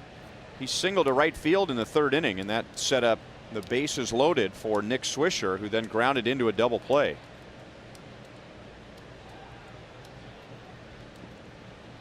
The Indians have had their share of base runners. They have 6 hits in the first 5 innings. Santana hasn't walked anybody. In fact, Irvin Santana has walked 5 all year in 33 2/3 innings. 5 walks and 30 strikeouts. That's been a big key for him. Keeping him, I think for him, keeping the ball in the ballpark and not walking guys. That's just such a key for him. Most every pitcher, but especially a guy like Santana. And boy, the Royals had Johnson played perfectly. He was plugging up what is normally the hole on the right side and turns that into a routine ground ball. And that makes 5 scoreless innings for Santana.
Join us for the first summer fireworks of the season. That's Friday, May 3rd against the White Sox.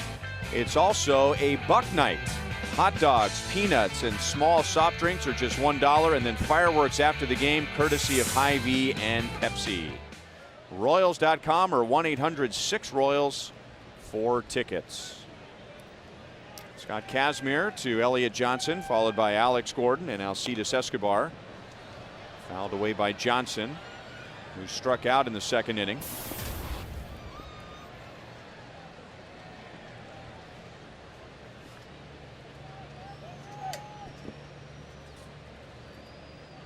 A couple of former Tampa Bay Rays matching up here. You know, the Rays had that reputation of drafting and developing good young players. They also made some key trades. 2-2 on Johnson, and one of them was getting Kazmir from the Mets. He was a first-round pick of the Mets, and they traded for Victor Zambrano, not Carlos Zambrano, but Victor Zambrano. His career just kind of faded away when he went to New York, while Kazmir went on to lead the league in strikeouts after going to the Rays, and he strikes out Johnson. One down in the 5th inning. 4 strikeouts for Kazmir, and now we'll pitch to Alex Gordon, who is 0 for 2 so far. And we'll look at tonight's Toyota League leaders. Alex Gordon has made quick adjustments and productive adjustments over the past year against lefties. And I asked Alex the other day, you know, what is the approach against lefties? And he told me what he's trying to use the middle of the field more often. Well, how about before that? He goes, there was no approach. It was see ball, destroy ball. Well, it's interesting how things work out when you have a plan. Yeah, that's right.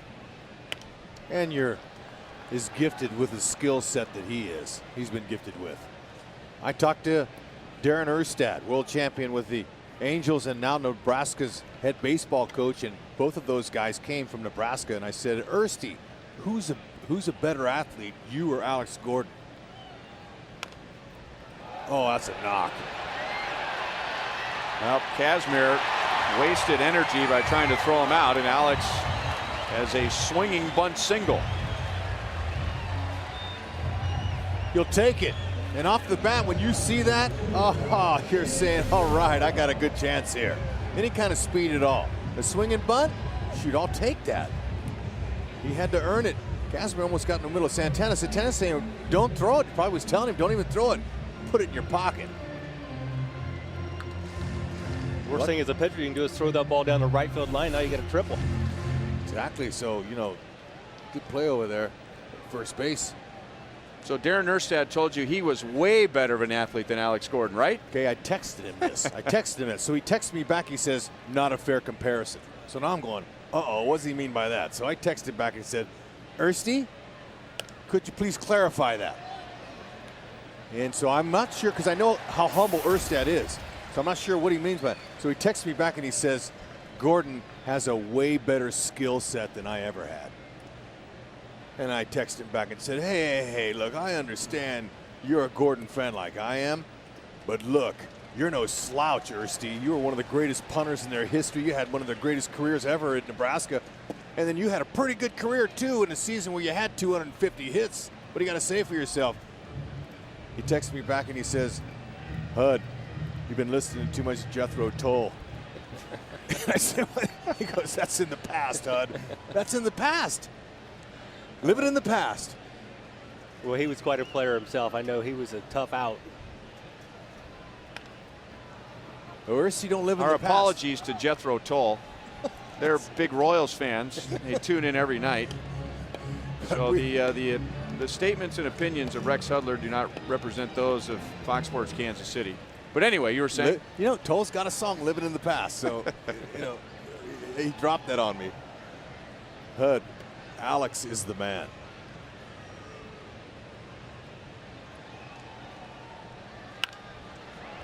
So 1-2 on Escobar. A lot of high fastballs by Kazmir. He's had some success. He struck out Elliott Johnson twice on the high fastball, and he got Hosmer on one. So now Escobar says, okay, if you're going to throw the high fastball, I'm just going to slap you down the right field line, kind of like Salvi did. So they're starting to get a little pattern on him here in the middle innings.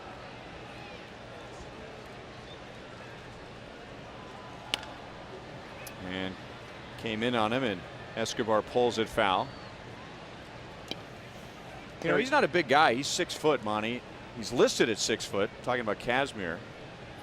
And one of the reasons the Mets traded him away is and maybe you ran into this in your career, didn't feel like he was big enough to handle the workload of 30 to 35 starts a year. Yeah, that's one of the obstacles you have as a minor league guy trying to get to the big leagues. Now, once you get to the big leagues and you put up some numbers, they don't care how big you are. They just want you to be successful, and they want consistency. But getting there, oftentimes, I know I was overlooked, maybe ahead, behind some other guys who had a bigger stature, the 6'3" guys, the guys that threw hard. But again, once you get to the big leagues and establish yourself, everyone's created equal. And that kicks away from Santana. And Alex rounds second. That ball rolled so far away, Alex wasn't so sure he might be able to advance all the way to third.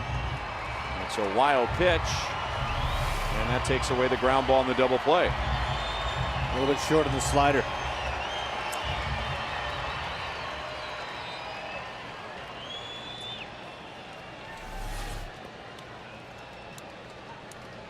Alcides Escobar, you want to know what he's hitting with runners in scoring position? 444. Two best guys in that category as far as average goes are at the top of the order. Alex hitting 571 and then 444 from Escobar.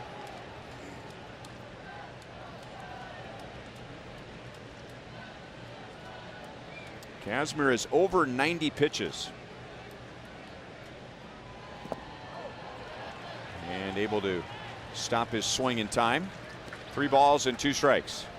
Terry Francona has to be excited about what he's seen from Kazmir tonight based on the way his expectations and the way he had difficulty in his first game against the Astros in his first start, not getting out of the 3rd inning.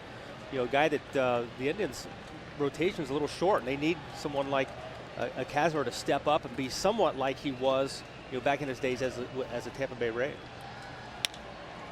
To third, and a nice short hop play by Chisenhall to get Escobar. 2 outs. Billy Butler is coming up. And we're going to honor Billy with his own bobblehead coming up a week from today. First 10,000 fans receive a Billy Butler bobblehead courtesy of Sprint. Gates will open at 4:30. That's a 6:10 game with the White Sox, and you can get your tickets right now at Royals.com or 1-800-6-ROYALS.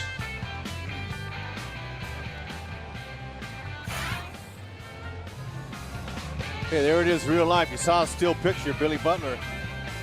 He's got that bobblehead working. And I asked Billy earlier, I said, Billy, did you design your bobblehead? And he goes, no, Hud, why? And I go, well, because there's no Joey on it.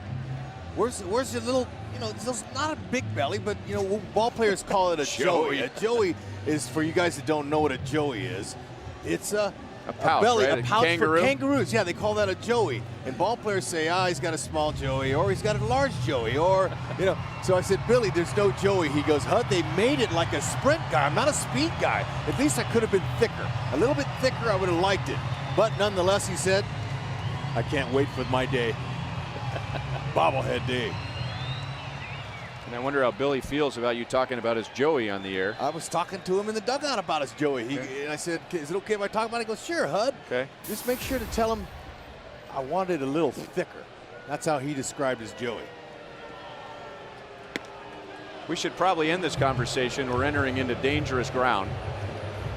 And the Indians feel the same way about this situation. They're going to walk Billy and set up the lefty-lefty with Kazmir and Hosmer. So that was the reason why Mickey Callaway, the Indians' first-year pitching coach, went out to have a word with Kazmir.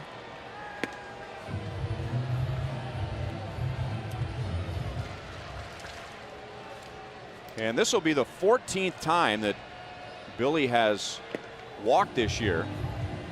So that's among the league leaders in the American League. And it's something that unfortunately he's going to have to get used to until somebody really starts piling up the RBIs from the number 4 spot. So there might be some people out there that questioning Ned's putting the lefty Hosmer in that 4th hole behind Billy with a lefty going. And, I could say Ned's probably saying, well, I'm looking at the numbers. Hosmer's 4 for 10 against lefties coming into this game. So he's handled lefties with no problem. So maybe this will make Ned even more of a believer. Well, hopefully he's able to come through here, get at least one more run on the board. And that didn't look like the pitch that Santana was expecting. Ball 1. Now Hosmer struck out his first time up, but he was an inch literally away from hitting a 2-run double up the left field line, and then he reached on an error in the 3rd, and that ball was hit hard. So he's had a couple of good swings against Kazmir. And another one, and look at where the Indians are playing him again, right up the middle. So they had him scouted perfectly. And Hosmer is a tough luck 0 for 3 tonight.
Uverse reverse replays. Irvin Santana, 5 scoreless innings with 4 strikeouts, and the Royals have turned a big double play behind him. That was with the bases loaded in the 3rd inning.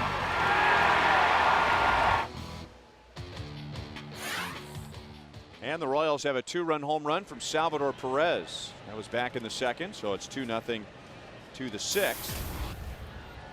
And a good pitch count, 73 after 5 innings. He's only had 1 inning tonight where he's gone over 20. And here's Swisher, who hit into that big inning-ending double play in the 3rd. He takes strike 1. Swisher is 1 for 2. Now Swisher's a good player, but I much prefer to see him playing right field for the Indians than Shin-Soo Choo. Yeah, Choo absolutely wore the Royals out in his career as a Cleveland Indian. And really good athlete, throwing arm, all that whole thing. And so far he's adapted pretty well in center field in Cincinnati. They wondered, how he'd be able to go. But when you're a good athlete and you're able to get good jumps off the bat, there's no problem with playing center field. You don't have to have the blazing speed. And Choo was, like you guys are saying, a tough out. And there's some history, so I'm glad he's out of the league now. And here was Swisher, a former Yankee. Reminds me of another former Yankee, the way he stands at the plate, Don Mattingly. Just that batting stance, he's got that kind of that Mattingly look. He lays the bat on his shoulder just like Donnie did.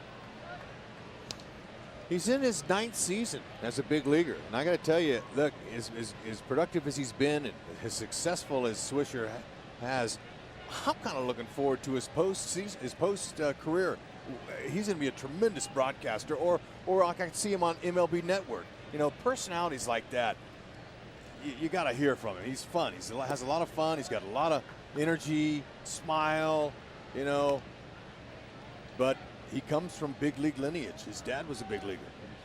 In fact, I had a chance to watch his dad play college baseball at Ohio University with one Michael Jack Smith as a teammate. Really?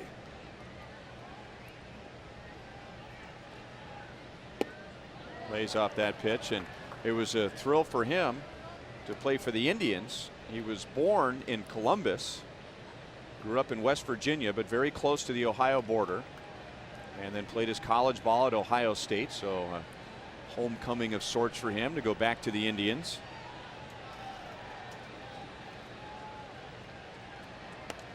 Loves his family, and we've told you the story many times. When he comes to the plate, as he goes through his routine, always talking, always smiling. He was mostly raised by his grandmother, Betty Lou. And when she passed away, that left a big void in his life. So before every pitch, looks up to the heavens to acknowledge her. Just a little glance up to the sky. And he pulls it on the ground to Hosmer. Gets a nice big hop back to the bag. And 1 down to begin the 6th. All right, we asked you what's going to be the most difficult series on this homestand. Again, 3 teams that come in, or at least 3 teams right now that are below 500, and fans aren't too concerned with the Indians. A toss-up between the White Sox and the Rays. And if you ask the Royals players this question, they would say tonight's game. Absolutely. They have a 1-game focus. They don't even look that far ahead like we do. And all they're concerned with is this game right now. And that's a great philosophy and a focus that they've had since spring training is carried over. In fact, they may not even know who they're going to be playing next weekend. And now Hosmer gets Giambi, who is 0 for 3. 2 up, 2 down in the 6th. I did read where they asked Shields about facing Tampa Bay, so they do know Tampa's coming next. Speaking of Tampa, during that series will be the next Inc. Student Night and Local Music Showcase. That's every Wednesday. To show your valid student ID at the box office, you'll get a $7 ticket. And make sure to get here early for drink specials and live local music. The Keeper. Go to Royals.com/student night for tickets.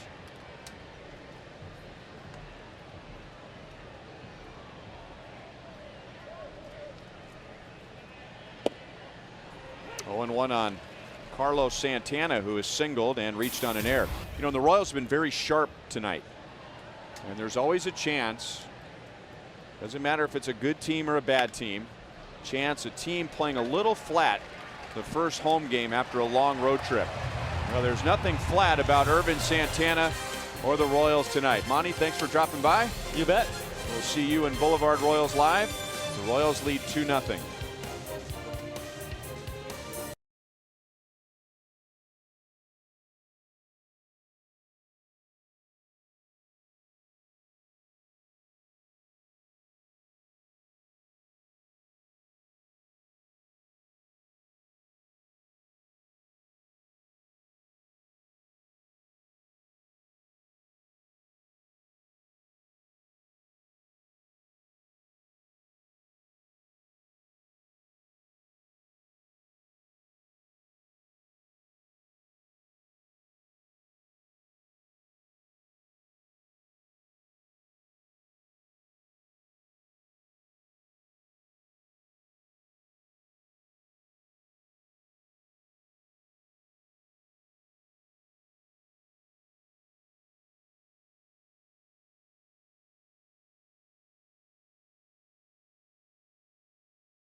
All on Fox Sports Kansas City is brought to you by Thoroughbred Ford. For the best deals on new Ford cars and trucks, visit thoroughbredford.com today.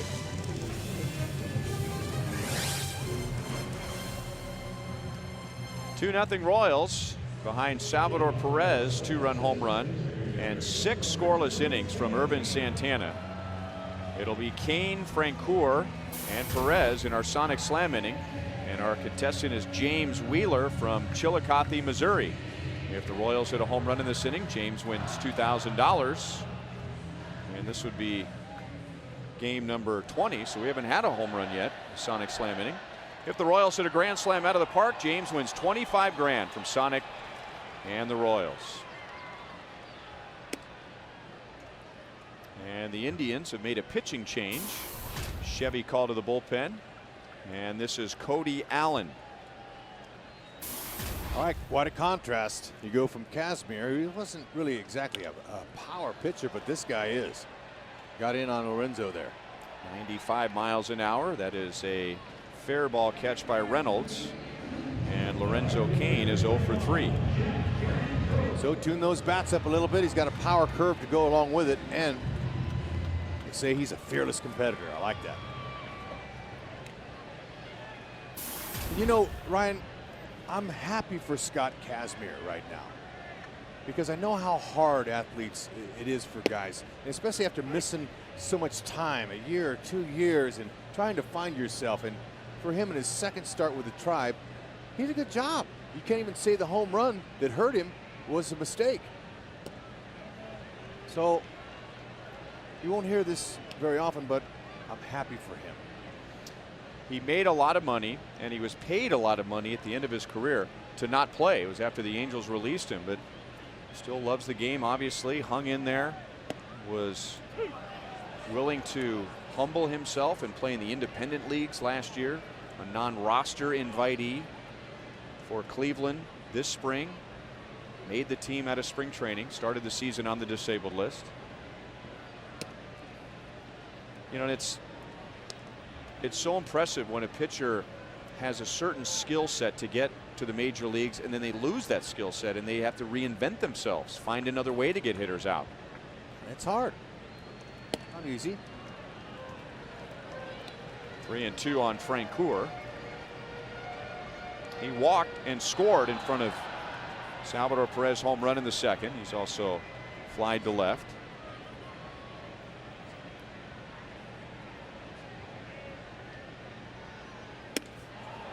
And down he goes, and again 95 miles an hour.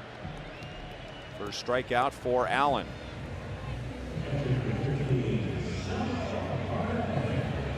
He was drafted by the Indians in 2011, and he was in the big leagues the next year.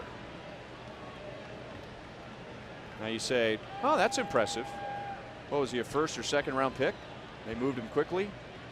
He was a 23rd round pick out of High Point College in North Carolina. But the very next year, he was in the big leagues. Wow. And that goes to show that it doesn't matter where you're drafted. It's what you can do once given the opportunity. And with the two hard pitches that he has, the fastball and that big curve, he fits nicely in the bullpen, towards the back of their bullpen.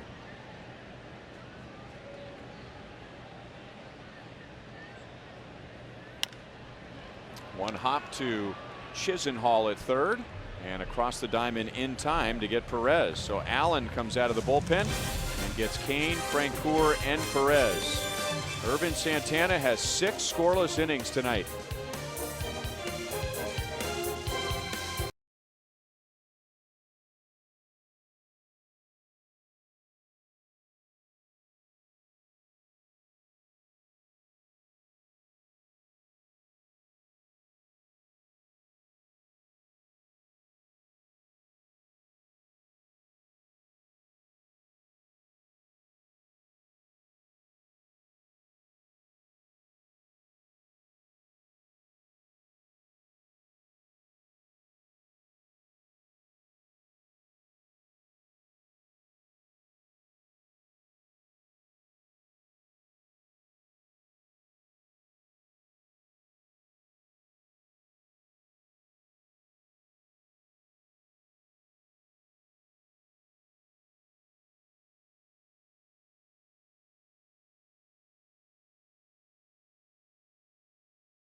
And Irvin Santana was 6 scoreless innings.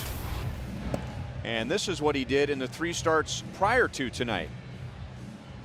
Sunday at Boston, 2 runs, no walks, 7 strikeouts in 7 innings.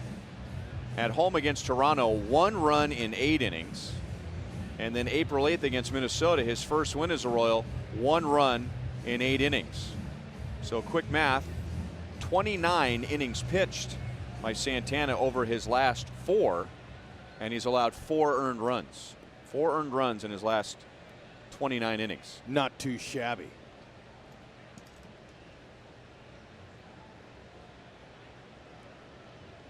Irvin was the first starter of the bunch for the front office that they acquired in the offseason. And I remember coming over, when he came over here, listening to the response, people weren't really thrilled because they were saying, wow, he had a losing record last year. What's up with that? Well, maybe fans didn't really look deeper into the numbers. To start the season last season with the Angels, he went 0-6. Okay, but if you look at it, 5 out of those 6, his teams were shut out. His team didn't score any runs for him. And I never heard of that before. I went, oh my goodness, talk about getting off to a slow start. So when Irvin got here in the winter for the Caravan, I saw him and I said, Irvin, man, what happened last season? He goes, nothing. I just had some bad luck. I couldn't get any runs scored for me. So that tells the story lots of times. The record doesn't. And he picked it up in the second half. Second half of the season, especially the last couple of months, he might have been the best pitcher the Angels had. But that's an unusual statistic. I want to say that that was historic. I think so. I mean, maybe the first time in Major League history that a pitcher 5 consecutive starts, his team was shut out. Yeah. It's crazy. Especially with all that money they poured in those hitters out there. What a pitch. 5 strikeouts against no walks for Santana. That's the second time he has struck out Mark Reynolds. Okay, beautiful little breaking ball there. Took something off. That might have been a changeup. Didn't have really had the depth of that slider, but man, that was filthy.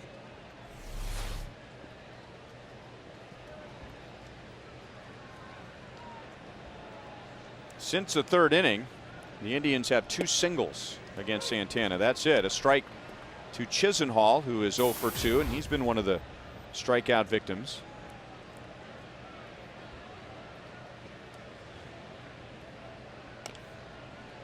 And down to the count, no balls, 2 strikes. And I would bet right now the Indians hitters feel like before they can get their feet settled in the box, they're 0-2. I mean, he's just strike 1, strike 2 with these guys. He's thrown 20 or more pitches in 1 inning. It's really good. I mean, he's got him where he wants him. Hosmer plays it off to his right side and gets it to Santana for the 2nd out. And now Santana has retired 6 in a row. Time for our AT&T trivia question for tonight. Who are the 2 Royals with the record for most grand slams in 1 season? I heard you were just a magician during the road trip. Just You mean with the answers were just coming to you, just right off the top of your head, and some tough ones. You know, I'm over in the radio booth. I'm seeing these questions. But with all the people that know now, and you've worked with me, you know that off the top of my head's pretty shallow. So I needed a little bit of help. And I don't want to divulge my secrets. However, I had little help on that road trip. Somebody doing some research for you? Well, there was a few instances where I needed some help. Put it that way. There you go. 0-2 on Stubbs. Reynolds was 0-2. He struck out. Chisenhall was 0-2. He grounded out, and now Stubbs is 0-2. And he lays off the slider. 1 ball, 2 strikes. Stubbs has one of the 6 hits for the Indians tonight. And by the way, all 6 hits have been singles.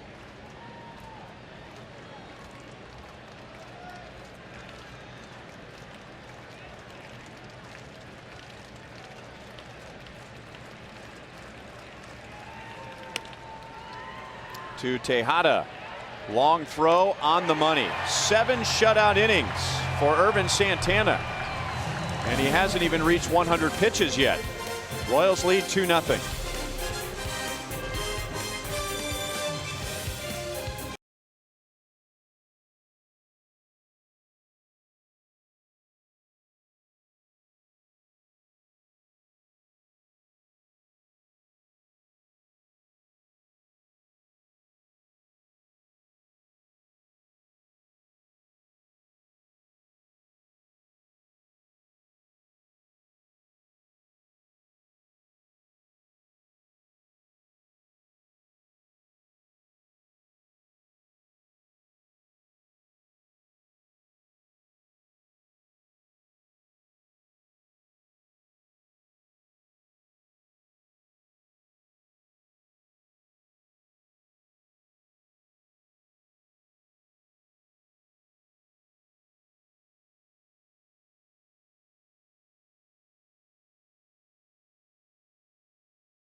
Again, how about Travis Hefner a homer and a triple. He had 4 RBIs in that one for the Yankees.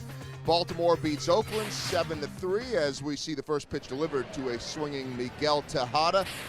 Other action around baseball, Minnesota still playing some good ball. They win 7-2, and the Red Sox on top of Houston 5-2 is the score in that one.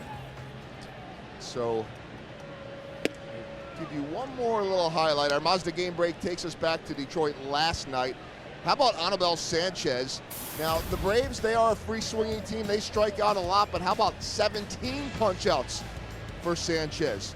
21st pitcher in the live ball era to have 17 or more strikeouts and 1 or less walks. The first to do it since Johan Santana in 2007. Ryan? All right, thanks, Joel. And that was a team record for the Tigers. 17 strikeouts. Passing Mickey Lolich, who had 16 twice in the same year in about the span of 3 weeks. 16 in 1969. And by the way, Sanchez struck out 17 in 8 innings. So we got 24 outs, and 17 of those were strikeouts. Amazing that he could do that to any big league team. Great stuff. And he didn't have good success against that ball club in the past either, when he was over there in the National League.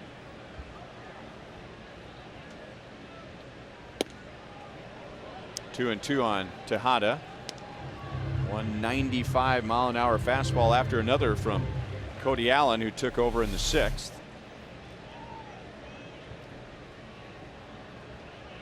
And you can see that Santana tried to pull it back in the strike zone. Frame it, as they say. Got him with some high heat. 96. Second strikeout for Allen. And 1 down in the 7th. Subscribe to MLB.tv today. You'll watch every out-of-market game live online in HD. Features include choice of home and away broadcast, DVR functionality, and multi-game viewing options. Visit MLB.tv to order and join the millions of fans already watching games. In fact, Cody Allen can go watch it right now if you'd like. MLB.tv, baseball everywhere. Elliott Johnson is coming up. And Terry Francona is going to make a Chevy call to the bullpen. 2-0 Royals in the bottom of the 7th.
Game break takes us to St. Louis last night, and this is Jonathan Sanchez almost drilling Alan Craig on the helmet and thrown out by home plate umpire Tim Timmons in the 1st inning. Now that followed a home run, and a line drive up the middle from the Cardinals to greet Jonathan Sanchez, and then drilling Alan Craig. And it wasn't just Tim Timmons who felt that that was intentional, as the league suspended Jonathan Sanchez for 6 games. It's where he hit him. That's head high. Had he not turned his shoulder, it would have hit him in the neck. dangerous, very dangerous. And had there not been any home runs given up that inning, he may have stayed in the game. But the fact that you get roughed around a little bit early, sometimes pitchers try to back you off. Now, got no excuse for him. But 6 games is a worthy suspension for that. Still 0-2 on Elliott Johnson against Nick Hagedorn. And we had a similar incident when Sanchez was here facing this team, the Cleveland Indians. Remember, he drilled Shin-Soo Choo on the shin, and he had broken Shin-Soo Choo's wrist the year before in an interleague game, and we had a bench clearing situation. 1 ball, 2 strikes. Johnson loses his helmet. Here we go. A year ago, hit him on the leg.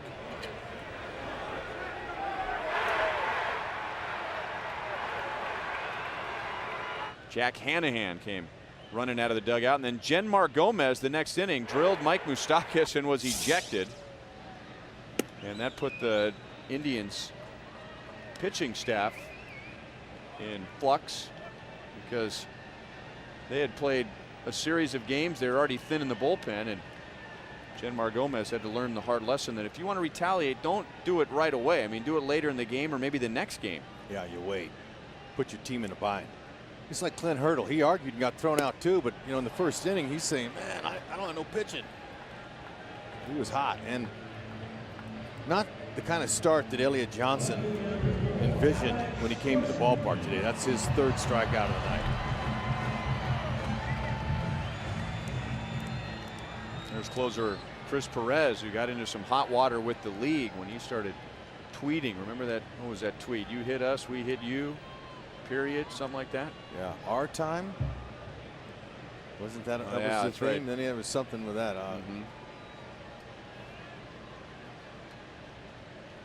Well, you can't beat fun at the old ballpark, right? I mean, it's highly competitive when money's on the line. Okay, so then this is still early in the season, so there's a little bit of stuff going on there. And he almost hurt himself on this one, I remember. That was to close the game down. But that's over. That's last year. Now watch this. He's excited about the last out. Oops. he's had more graceful moments in his career. Yeah. The Indians, they think they have the best bullpen in the American League Central Division. And if you think about it, I mean, this division, I mean, just about every team has a strong bullpen.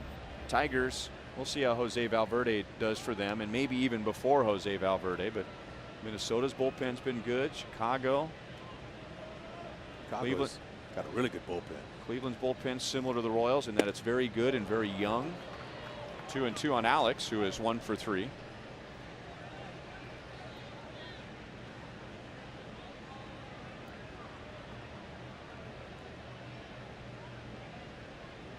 Nobody's stirring in the Royals pen as Irvin seems to be on cruise control.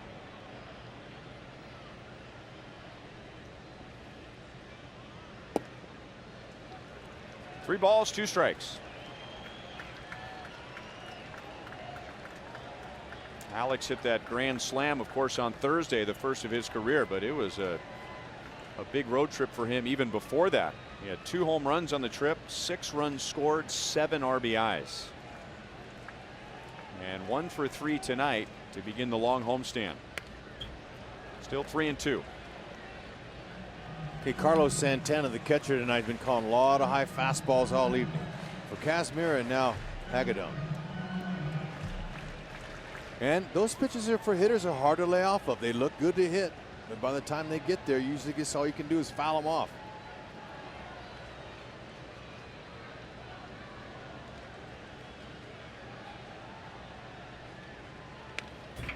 Another foul ball. But if you make a mistake and it's down an inch or two, those balls can really be handled, especially by Gordon, who's got a good inside-out swing on lefties. And we were talking about his approach against lefties and how it's paid off for him. Well, He hit that grand slam yesterday against a left-hand pitcher, or 2 days ago, Darren Downs. Now, we didn't do that game together. I've never seen a ball hit there before in that ballpark. I've seen it off of Cabrera's bat. But with him, you can understand. He's so big and strong. And, you know, Gordon is too, but just bat speed. That's what it is. And Alex might be the strongest Royal pound for pound. There it was, out over the plate. And when he hit it, I don't know about you, Hud, but when he hit it, I thought, you know, I knew he hit it hard. But then I remembered, oh, we're in Detroit. And then I saw Jackson turn around. I thought, oh, this thing's going to land on the warning track. And then it landed in the second row of the hedges. And it's like, wow. I didn't know you could hit a ball out there. Great at bat. After fouling off all those borderline pitches, he got one out over the plate and has his second hit tonight. Okay, and Francona's making his way out. He's saying, I think that's enough. Make another move here. I think Unievsky Betancourt is one of the answers here. And I'm going to go out and say that Danny Tartable. Nice. Hey, how about that guess? That away, Hud. Yeah. You know, and I think they both hit 3. I think.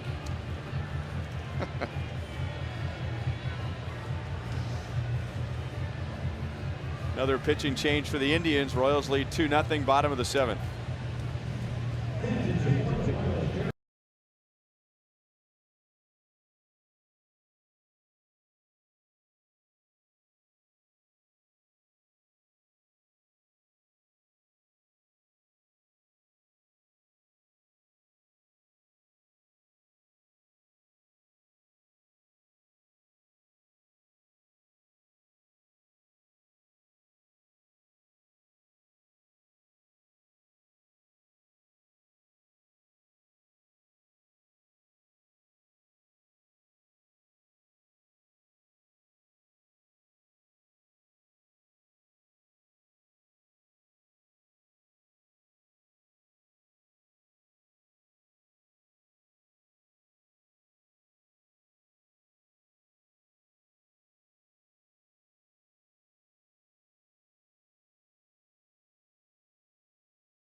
House, vote at Rally House stores and get a chance to go on field and meet the winning player. This is Brian Shaw in his first year with the Indians. Drafted by Arizona in the second round in 2008. Out of Long Beach State, where he was a closer. 2 down, Gordon at first, and Shaw pitches to Alcides Escobar. Alex takes off, and the throw is high. It's backed up by the second baseman Kipnis on a high throw, and that's Alex's first stolen base of the year. Okay, long leg kick. High leg kick. Gives Gordon enough time to get in there and get his first bag of the year.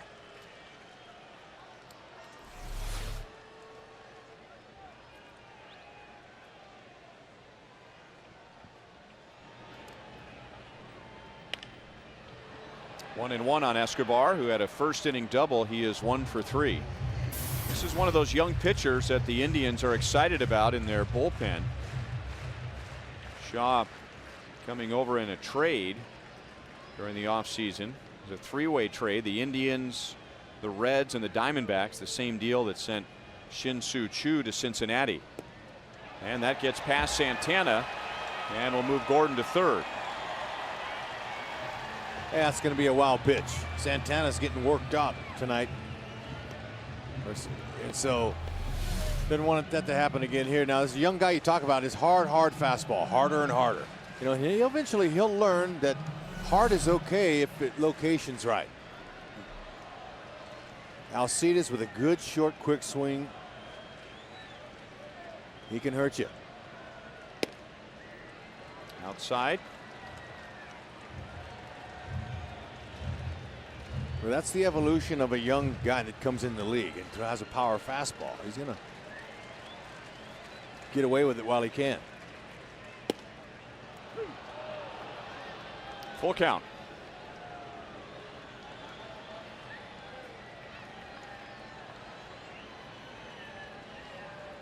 Allen struck out Tejada.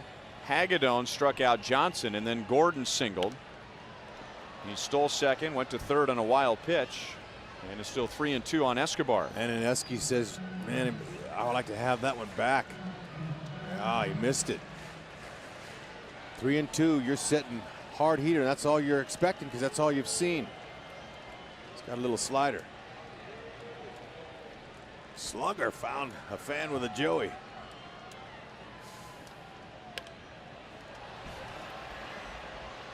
Fouled away. Nice catch. A nice play by a fan in the. Like he's in the second row, moved up to the first row. Look at how casual that is. One hand, bare hand. Ooh, man, Sam, see that?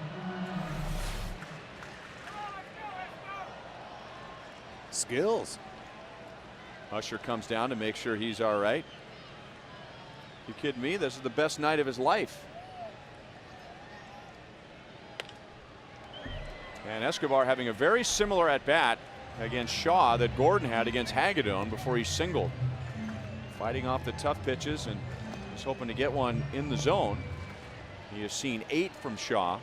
He's never faced Brian Shaw before, and Shaw's been tough early this season as he has pitched 10 in the third innings and struck out 13.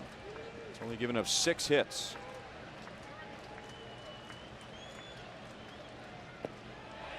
And he will walk.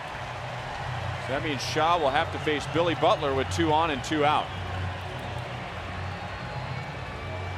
Remember what Charlie Manuel told you about these Royals in Philadelphia? They play 9 hard, Hud. They just keep coming. And here they are, still working hard. Now, they don't have a big lead, so any additional run they would love to have, but good, determined, focus at bats.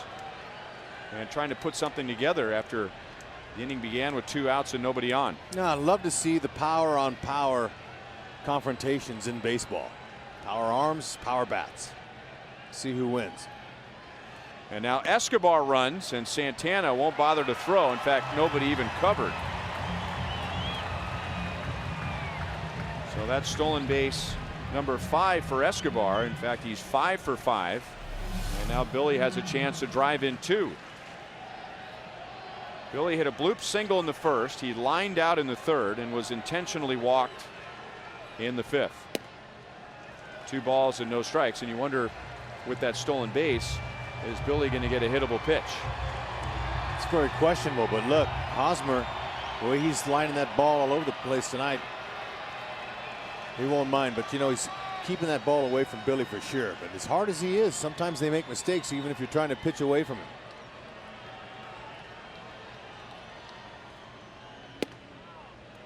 And he got a slider in there, or a cut fastball, something. That thing had some tail on it, yeah, but it was 93 miles an hour.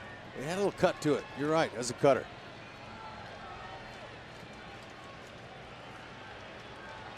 Slider was the ball 4 to Esky. Three and one with Hosmer on deck.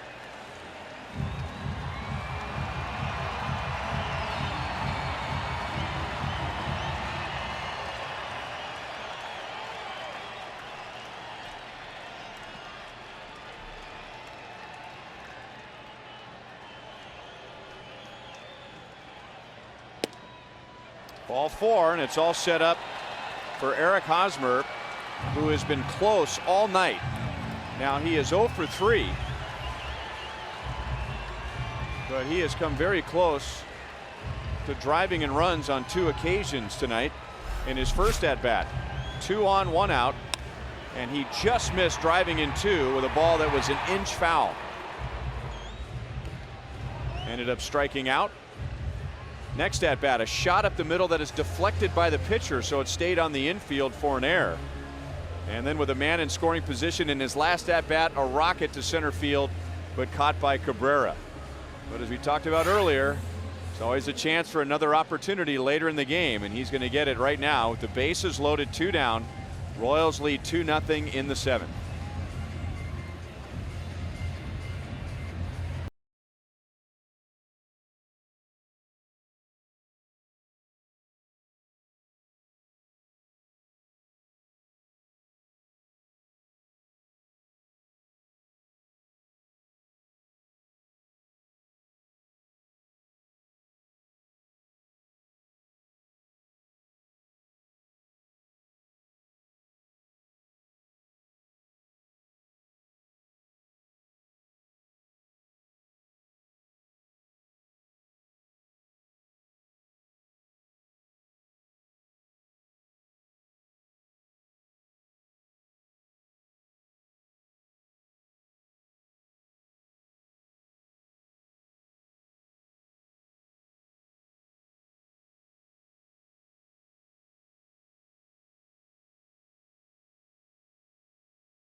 Had a long at bat in single. He stole second, went to third on a wild pitch. Alcides Escobar had a long plate appearance. He walked, stole second. Billy Butler walked. That's the second time the Indians have pitched around Butler to get to Eric Hosmer, and it's lefty Rich Hill to face Hosmer with the bases loaded and 2 down. And a sweeping breaking ball is outside for ball 1. Okay, now he's not an overpowering guy. He's got that big breaking ball. You're going to see that for sure when you come in a situation like this with him. Hosmer's approach needs to keep that shoulder in, look for something and drive it the other way. And if he gets a fastball in, go ahead and pound one. But that fading breaking ball is going to be the main thing that Hill's going to try to do to him. And it's only coming in at 74 miles an hour.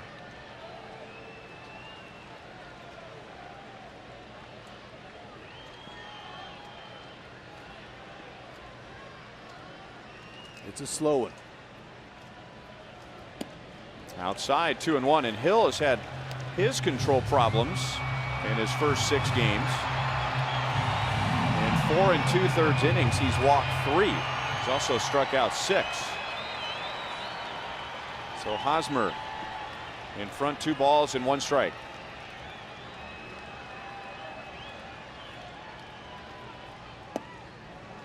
Didn't get the call, 3-1. Okay, that's a really good sign right there. Hosmer didn't flinch. That front shoulder stayed closed. He didn't even offer it that. So good pickup. He's recognizing that that pitch is going to be away. So you can see where all those away. They want to stay out of the middle for him. 3-1. It's got to come in there.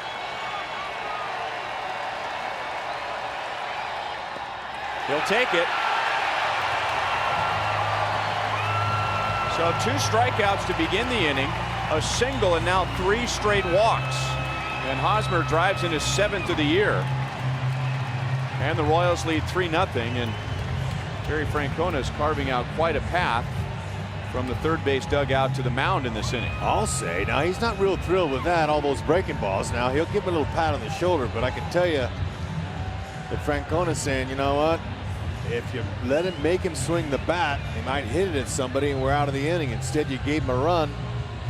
And now we got to face Salvador, and I got to bring in another righty. So So this will be his 5th pitcher of this inning, and it's Joe Smith. He'll pitch to Lorenzo Cain with the bases loaded when we come back.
Royals with a run in the bottom of the 7th inning for a 3-0 lead.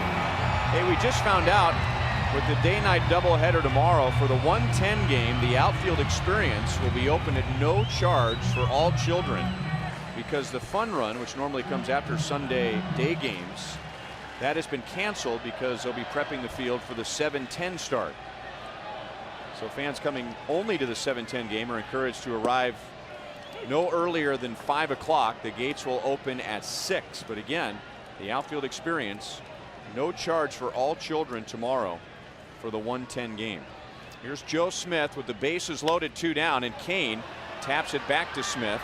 He'll play it to first, and he goes sidearm there just as he does to the plate, and that ends the inning. But with 2 outs and nobody on, the Royals get a hit. They get 3 straight walks. Hosmer drives in a run with the bases loaded, and Urban Santana will give way to the bullpen as the Royals lead 3-0.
Guts, Glory, Ram. Mike Moustakas will take over at third as we go to the 8th, replacing Miguel Tejada. And Urban Santana, with 7 scoreless innings, will give way to Kelvin Herrera. The Royals tack on a run in the bottom of the 7th to give Herrera in the bullpen a 3-0 lead. And Herrera will be getting the top of the order. Yeah, a little insurance doesn't hurt at all for Herrera, who's given up a few home runs this year, but when he's on his game, there's not too many guys able to do that. However, this Indians team has 25 home runs. That's 6 in the American League, so they've got some pop. Brantley was 0 for 3 against Santana with 2 groundouts and a flyout. Strike one is a good pitch for him, and I guess it was low. Good hard fastballs, changeup, and slider.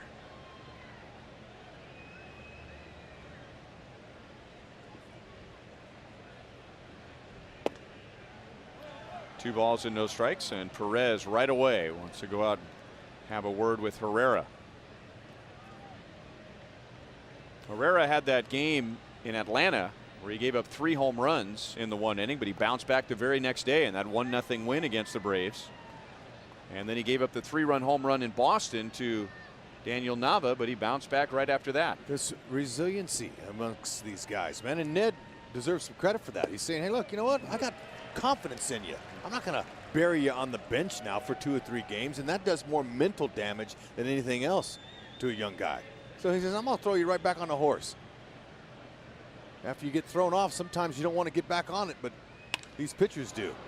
And Brantley goes the other way, and that's going to roll deep. So he got into a hitter's count. And that's the first extra base hit for the Indians. Irvin Santana, in addition to his 7 scoreless innings, he retired the last 7 Indians that he faced. Fastballs can be struck hard when they're over the middle, no matter how hard you throw them. But when you fall behind a hitter's count, that's what they're looking for. Good swing. Still got to be able to make some contact. Brantley says, you know, I'm just going to settle for that double.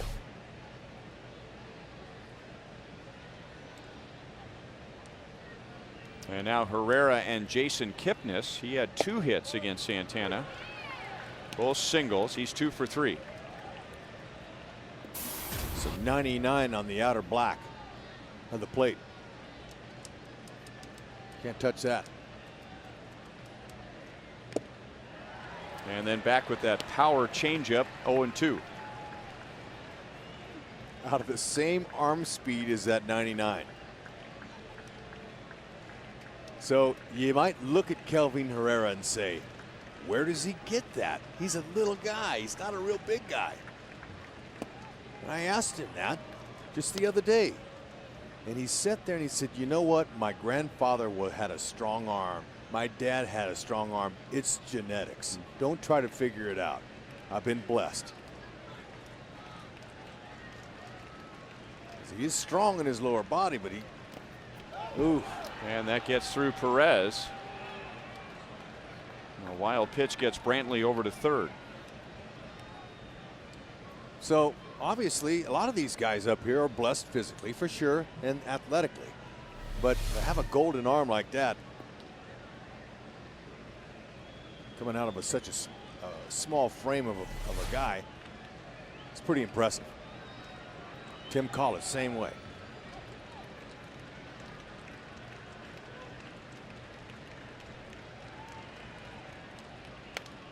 That changeup was up and fouled away by Kipnis. And he's going to keep throwing that pitch. He was saying the other day, you know, hey, sometimes that pitch is going to get hit. So he understands he's not invincible, although at times he has appeared to be invincible. But that's the pitch that everybody wanted to talk about in Philadelphia. That was when Herrera, at least for this year, and especially against a National League team that doesn't see him very often, I mean, that was kind of his coming out party. I mean, they couldn't believe it. 97 and 99, and then a great changeup to go with that.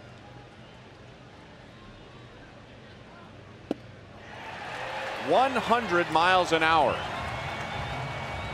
One down in the 8th. Woo, man, that's heating it up. Right down the middle. Either you hit it or you don't. Go ahead. I'm going to give you my best pitch. Some might say it's his changeup, but I'm going with the 99 mile an hour heater. How about you, Ryan? That's his best pitch? Yeah. Well located, yes. Cabrera singled in the third. He is 1 for 3. And Herrera's in for strike 1 in 98.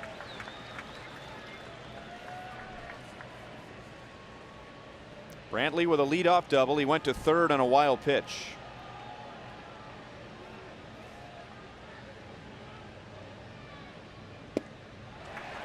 '99.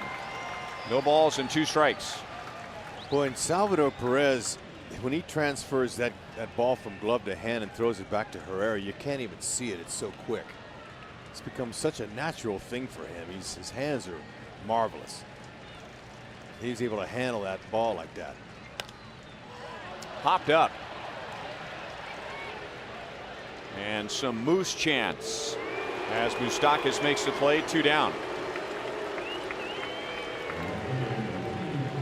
Well, if the fastball is God-given, the changeup was a pitch that he had to learn.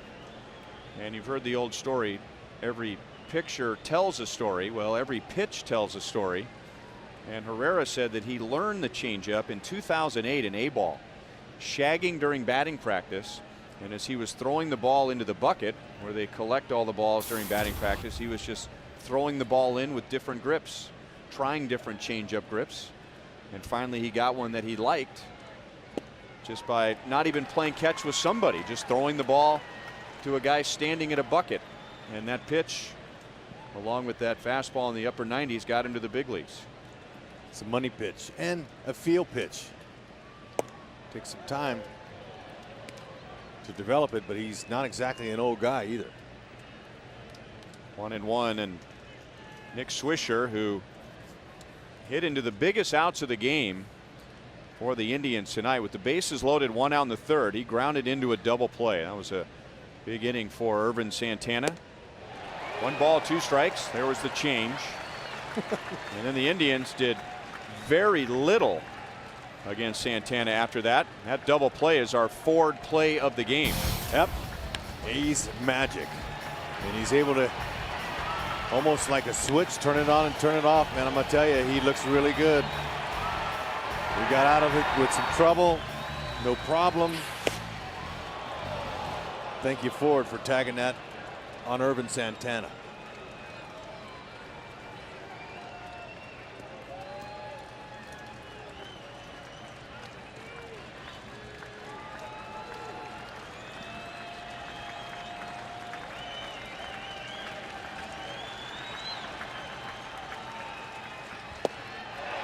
Just missed.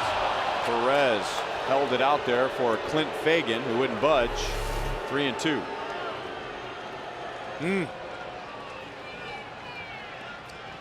Pretty impressive take.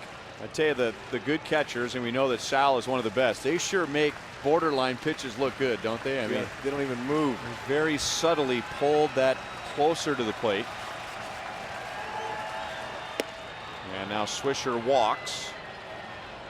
And that means the tying run comes to the plate.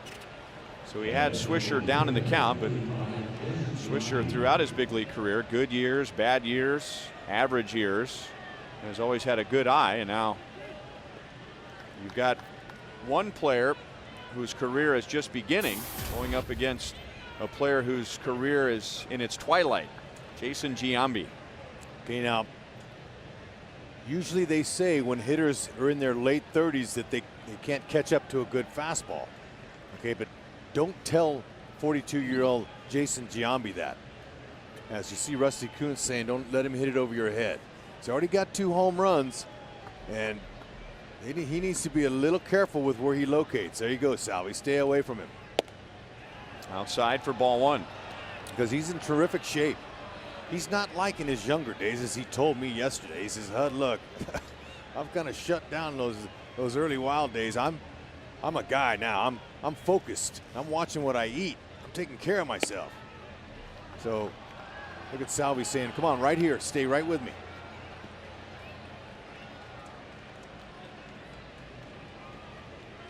And now Herrera doing the right thing, going to the back of the mound, grab the rosin bag, trying to slow things down.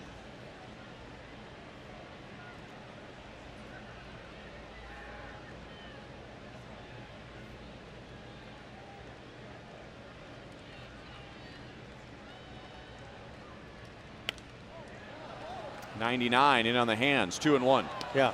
So, you know, if he locates, he shouldn't be any different than any other hitter if he can put that where he wants it. But Giambi took a swing and he's gonna. The DH, 2-0 count. Couple of guys on.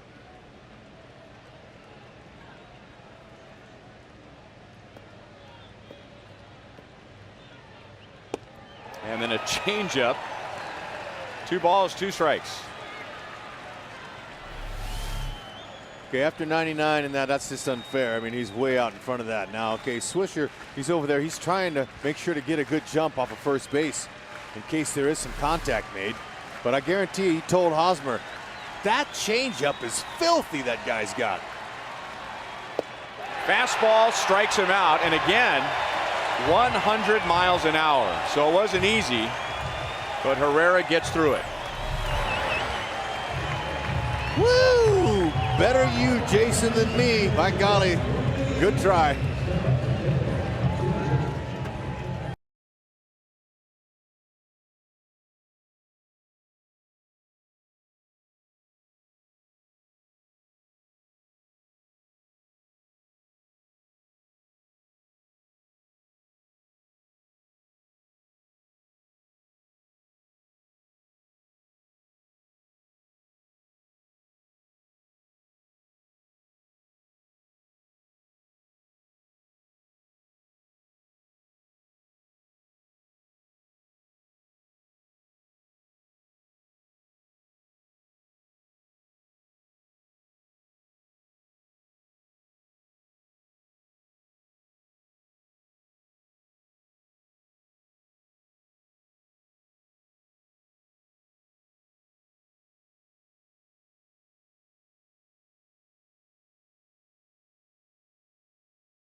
The Royals, Fox Sports, and the state of Missouri are teaming up to help you stop smoking. For more information, call 1-800-QUIT-NOW.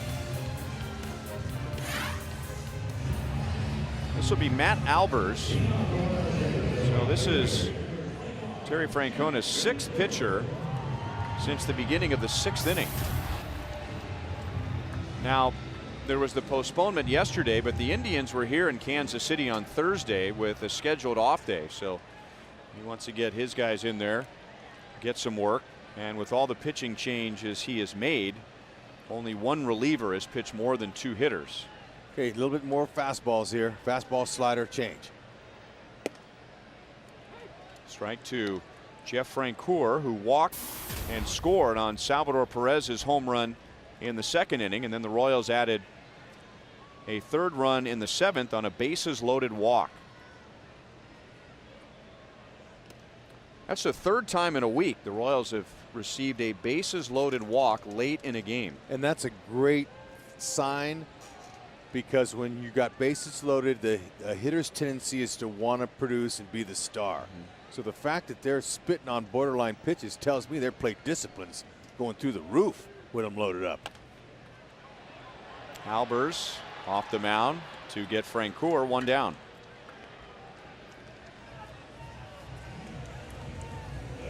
And now Salvador Perez, and as promised earlier, it's Miller time, brought to you by Miller Lite.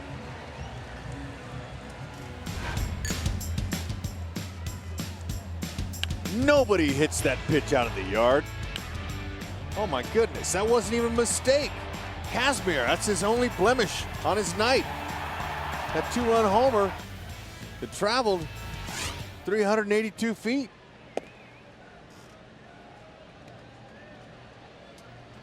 It was his first home run of the year.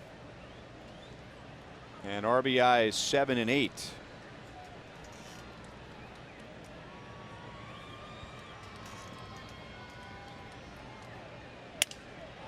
Broke his bat. The ball gets by the mound. And Kipnis is there for the out. 2 down. Oh yeah, Salvi was busting it hard, man. He wanted to get that knock. Good thing that Albers stay out of the way of that broken bat.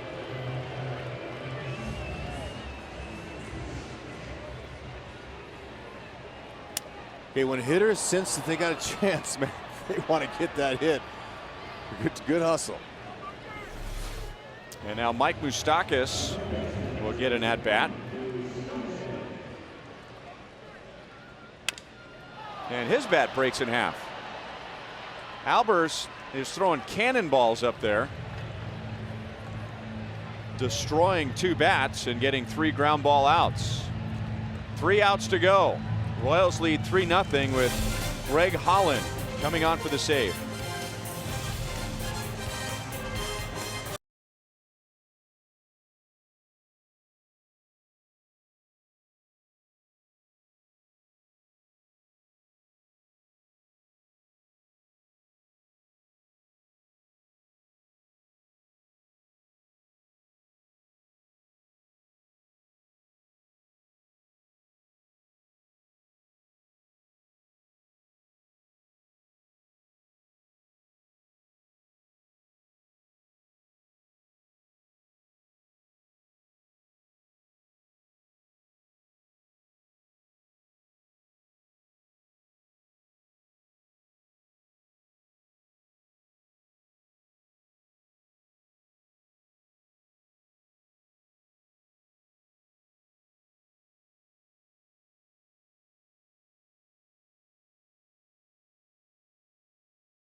When they're on, they're out. Good hard fastball, mid-90s. Hard slider, split finger when he gets ahead. There's a slider. He knows what to do. Good demeanor, focused, rarely rattled.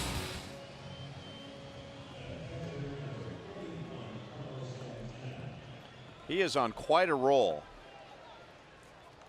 If you go back to a game here at Kauffman Stadium on April the 9th, and remember that cold, windy, rainy night, and Holland got the save in a 7-4 Royals win, and he struck out Joe Mauer with the bases loaded. If you go back to that game and that matchup with Mauer, Greg Holland has retired 13 in a row with 10 strikeouts. Ooh, and that was in the pouring rain. And a strike to Carlos Santana, who is 1 for 3.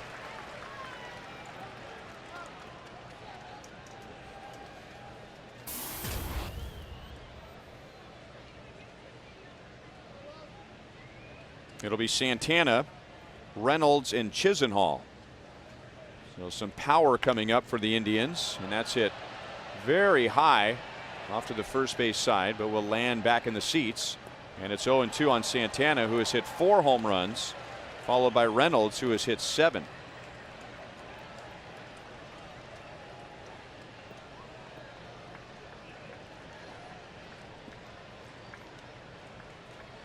You still got to look fastball 0-2, but Holland, no telling what Salvi's going to put down.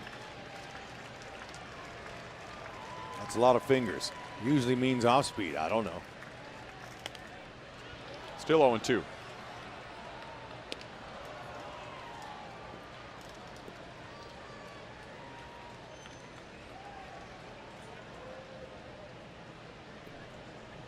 He likes to bury that split finger. He likes for it to start at the knees and end up in the dirt.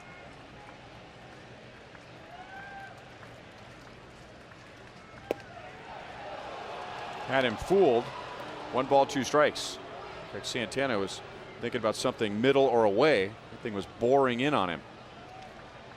And he was cheating a little bit too.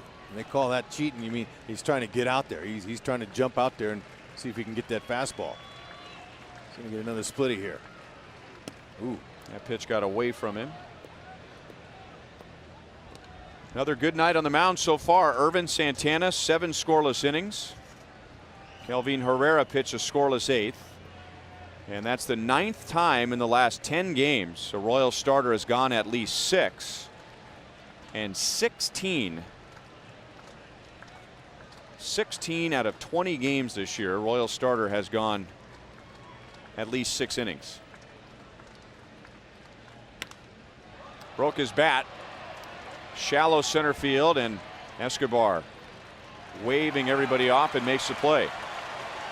Okay, Holland missed a couple of times with his split finger, but we're going to show you back in Boston how he holds that. See that now? But watch him when he puts it to work.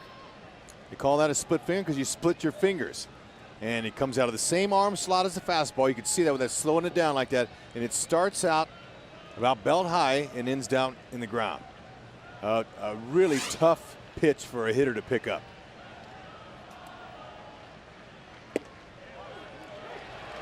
Oh, 0-1 on Reynolds. 0 for 3 with a couple of strikeouts. And he leads the Indians with 7 home runs and 19 RBIs.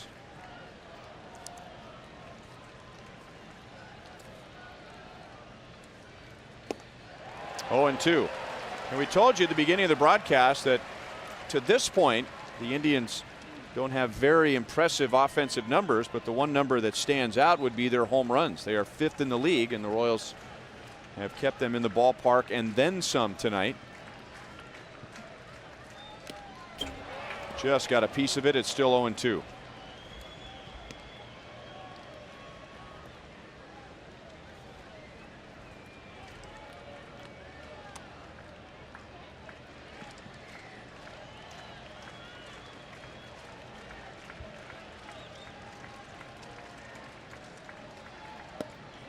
Did he go?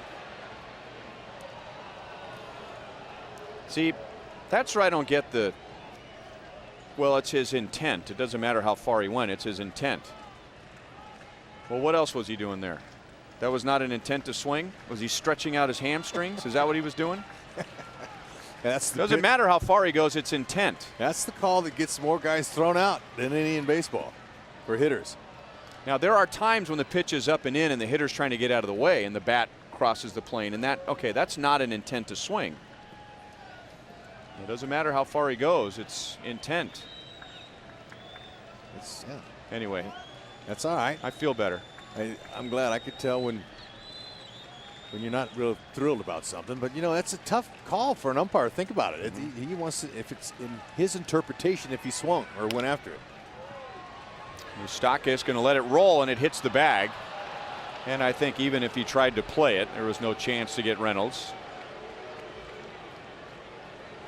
Yeah, a professional third baseman like Moose can tell if he's got a shot or not. Okay, he tops it, big hitter. Look at it, and Reynolds was out front on that too. He was already leaning out, coming out of the box. Runs pretty well for a big man. So Moose decided, hey, look, I'm going to take a chance. Looks like it's spinning hard, but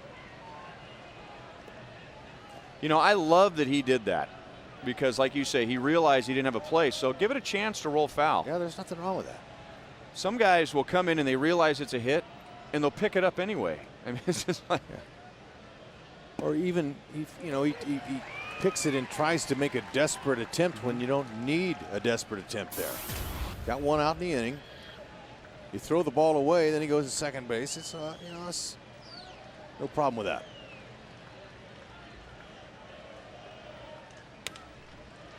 And that pitch was down, and it gets through Hosmer, and now he loses the grip, and everybody's safe.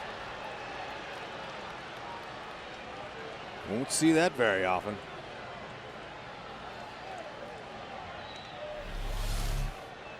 Okay, he backs up, takes and tries to get the big hop, okay? He was thinking about second base. That's what happened. And then by the time he reloaded to get the out, it was too late. See, he's already starting to turn his head towards second to fire. And when you have hands as good as his, sometimes whenever that ball gets near your glove, you're already thinking about what you're going to do with it. Just took his focus off, and that's all it takes. Coming up immediately after the game, Boulevard Royals Live from Rivals with Joel and Monty. They'll go through the highlights. We'll get Monty's analysis on the game. Nate Bukaty will be down in the clubhouse. And we'll also hear from Royals manager Ned Yost. And we hope that comes sooner rather than later. Drew Stubbs, good pitch at the knee, strike one. Stubbs is 1 for 3.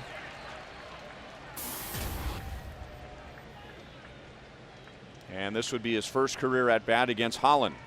So with 1 out, a dribbler up the third base line that hit the bag in an error gets the tying run to the plate. Hard slider away, and it's 0-2.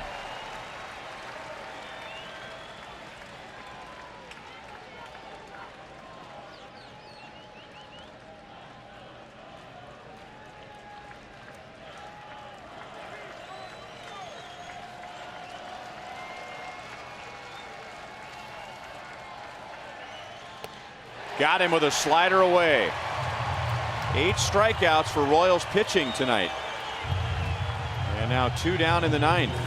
A reminder, tonight's copyrighted telecast is presented by authority of the Kansas City Royals and may not be reproduced or retransmitted in any form. And the accounts and descriptions of this game may not be disseminated without the express written consent of the Kansas City Royals Baseball Corporation.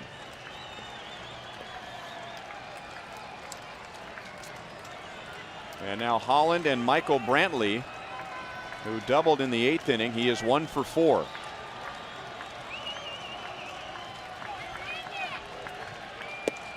A little bit outside for ball 1.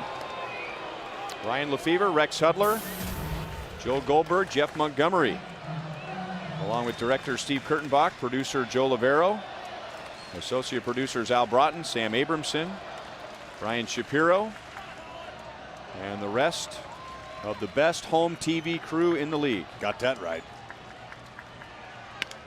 And that is into right center field, and that is going to roll deep. It'll score 2, and now Brantley is around second, and he is headed for third, and he has a 2-run triple.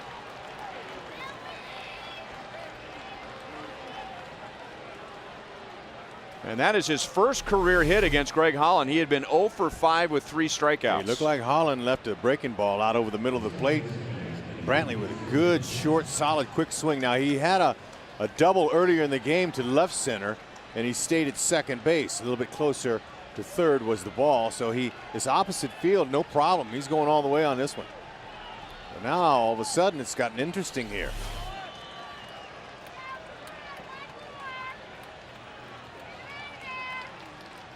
Little drama for the over 20,000 fans that showed up here at the K. And that's high, ball 1 to Kipnis, who has 2 hits.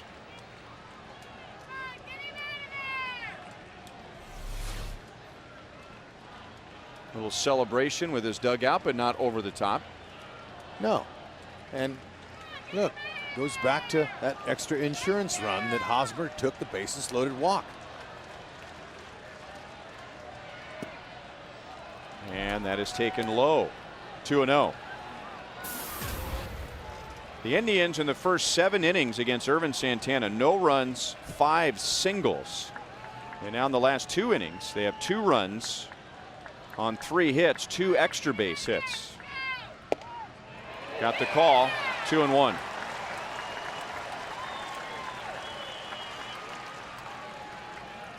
Kipnis is 1 for 2 in the past against Holland with a single.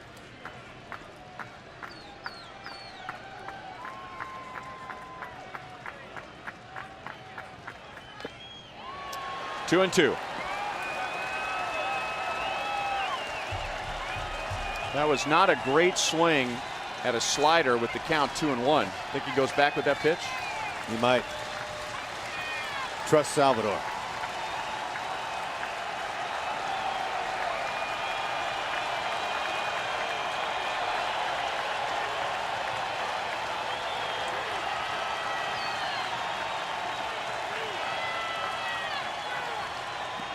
Got him to chase a pitch in the dirt. Kipnis doesn't realize it's in the dirt, and he allows Perez to just tag him. Didn't force him to make a throw. And the Royals hang on. They get around the squib single and the air. And the 2-run triple from Brantley. And Greg Holland picks up his 6th save. And the Royals begin the homestand with a 3-2 win over the Indians. Woo, man, a little fortune right there. As Salvador, if that ball goes to the back of the screen, we're still playing. It's a tie game. So Salvador Perez was able to stay down on it just enough as his right leg and his heel kicked that ball and kept it from going to the back. And game 1 is over. So Irvin Santana, brilliant again. 7 scoreless innings. He improves to 3-1. Herrera pitches the 8th. Greg Holland gets his 6th save. And the Royals, after that long road trip, the rain out last night, they are now 5-2 at home.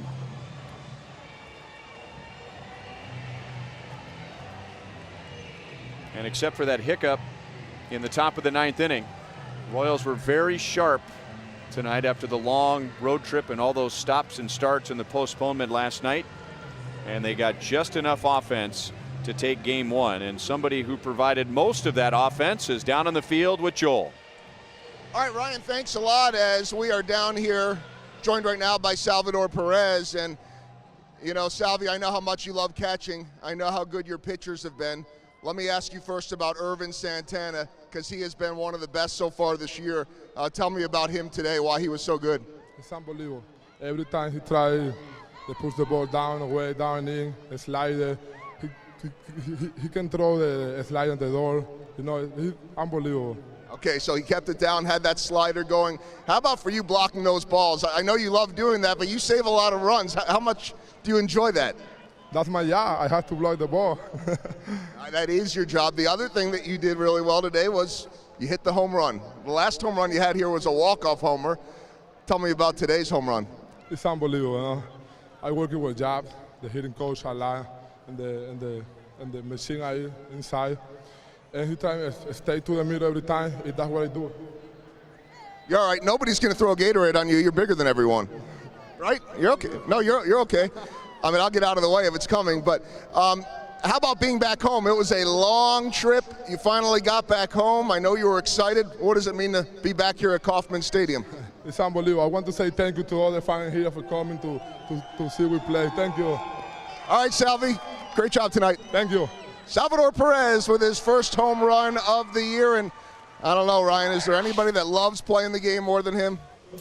If there is, I don't know who it is, especially when he's catching the game like he did tonight and hitting a 2-run home run. We'll be right back.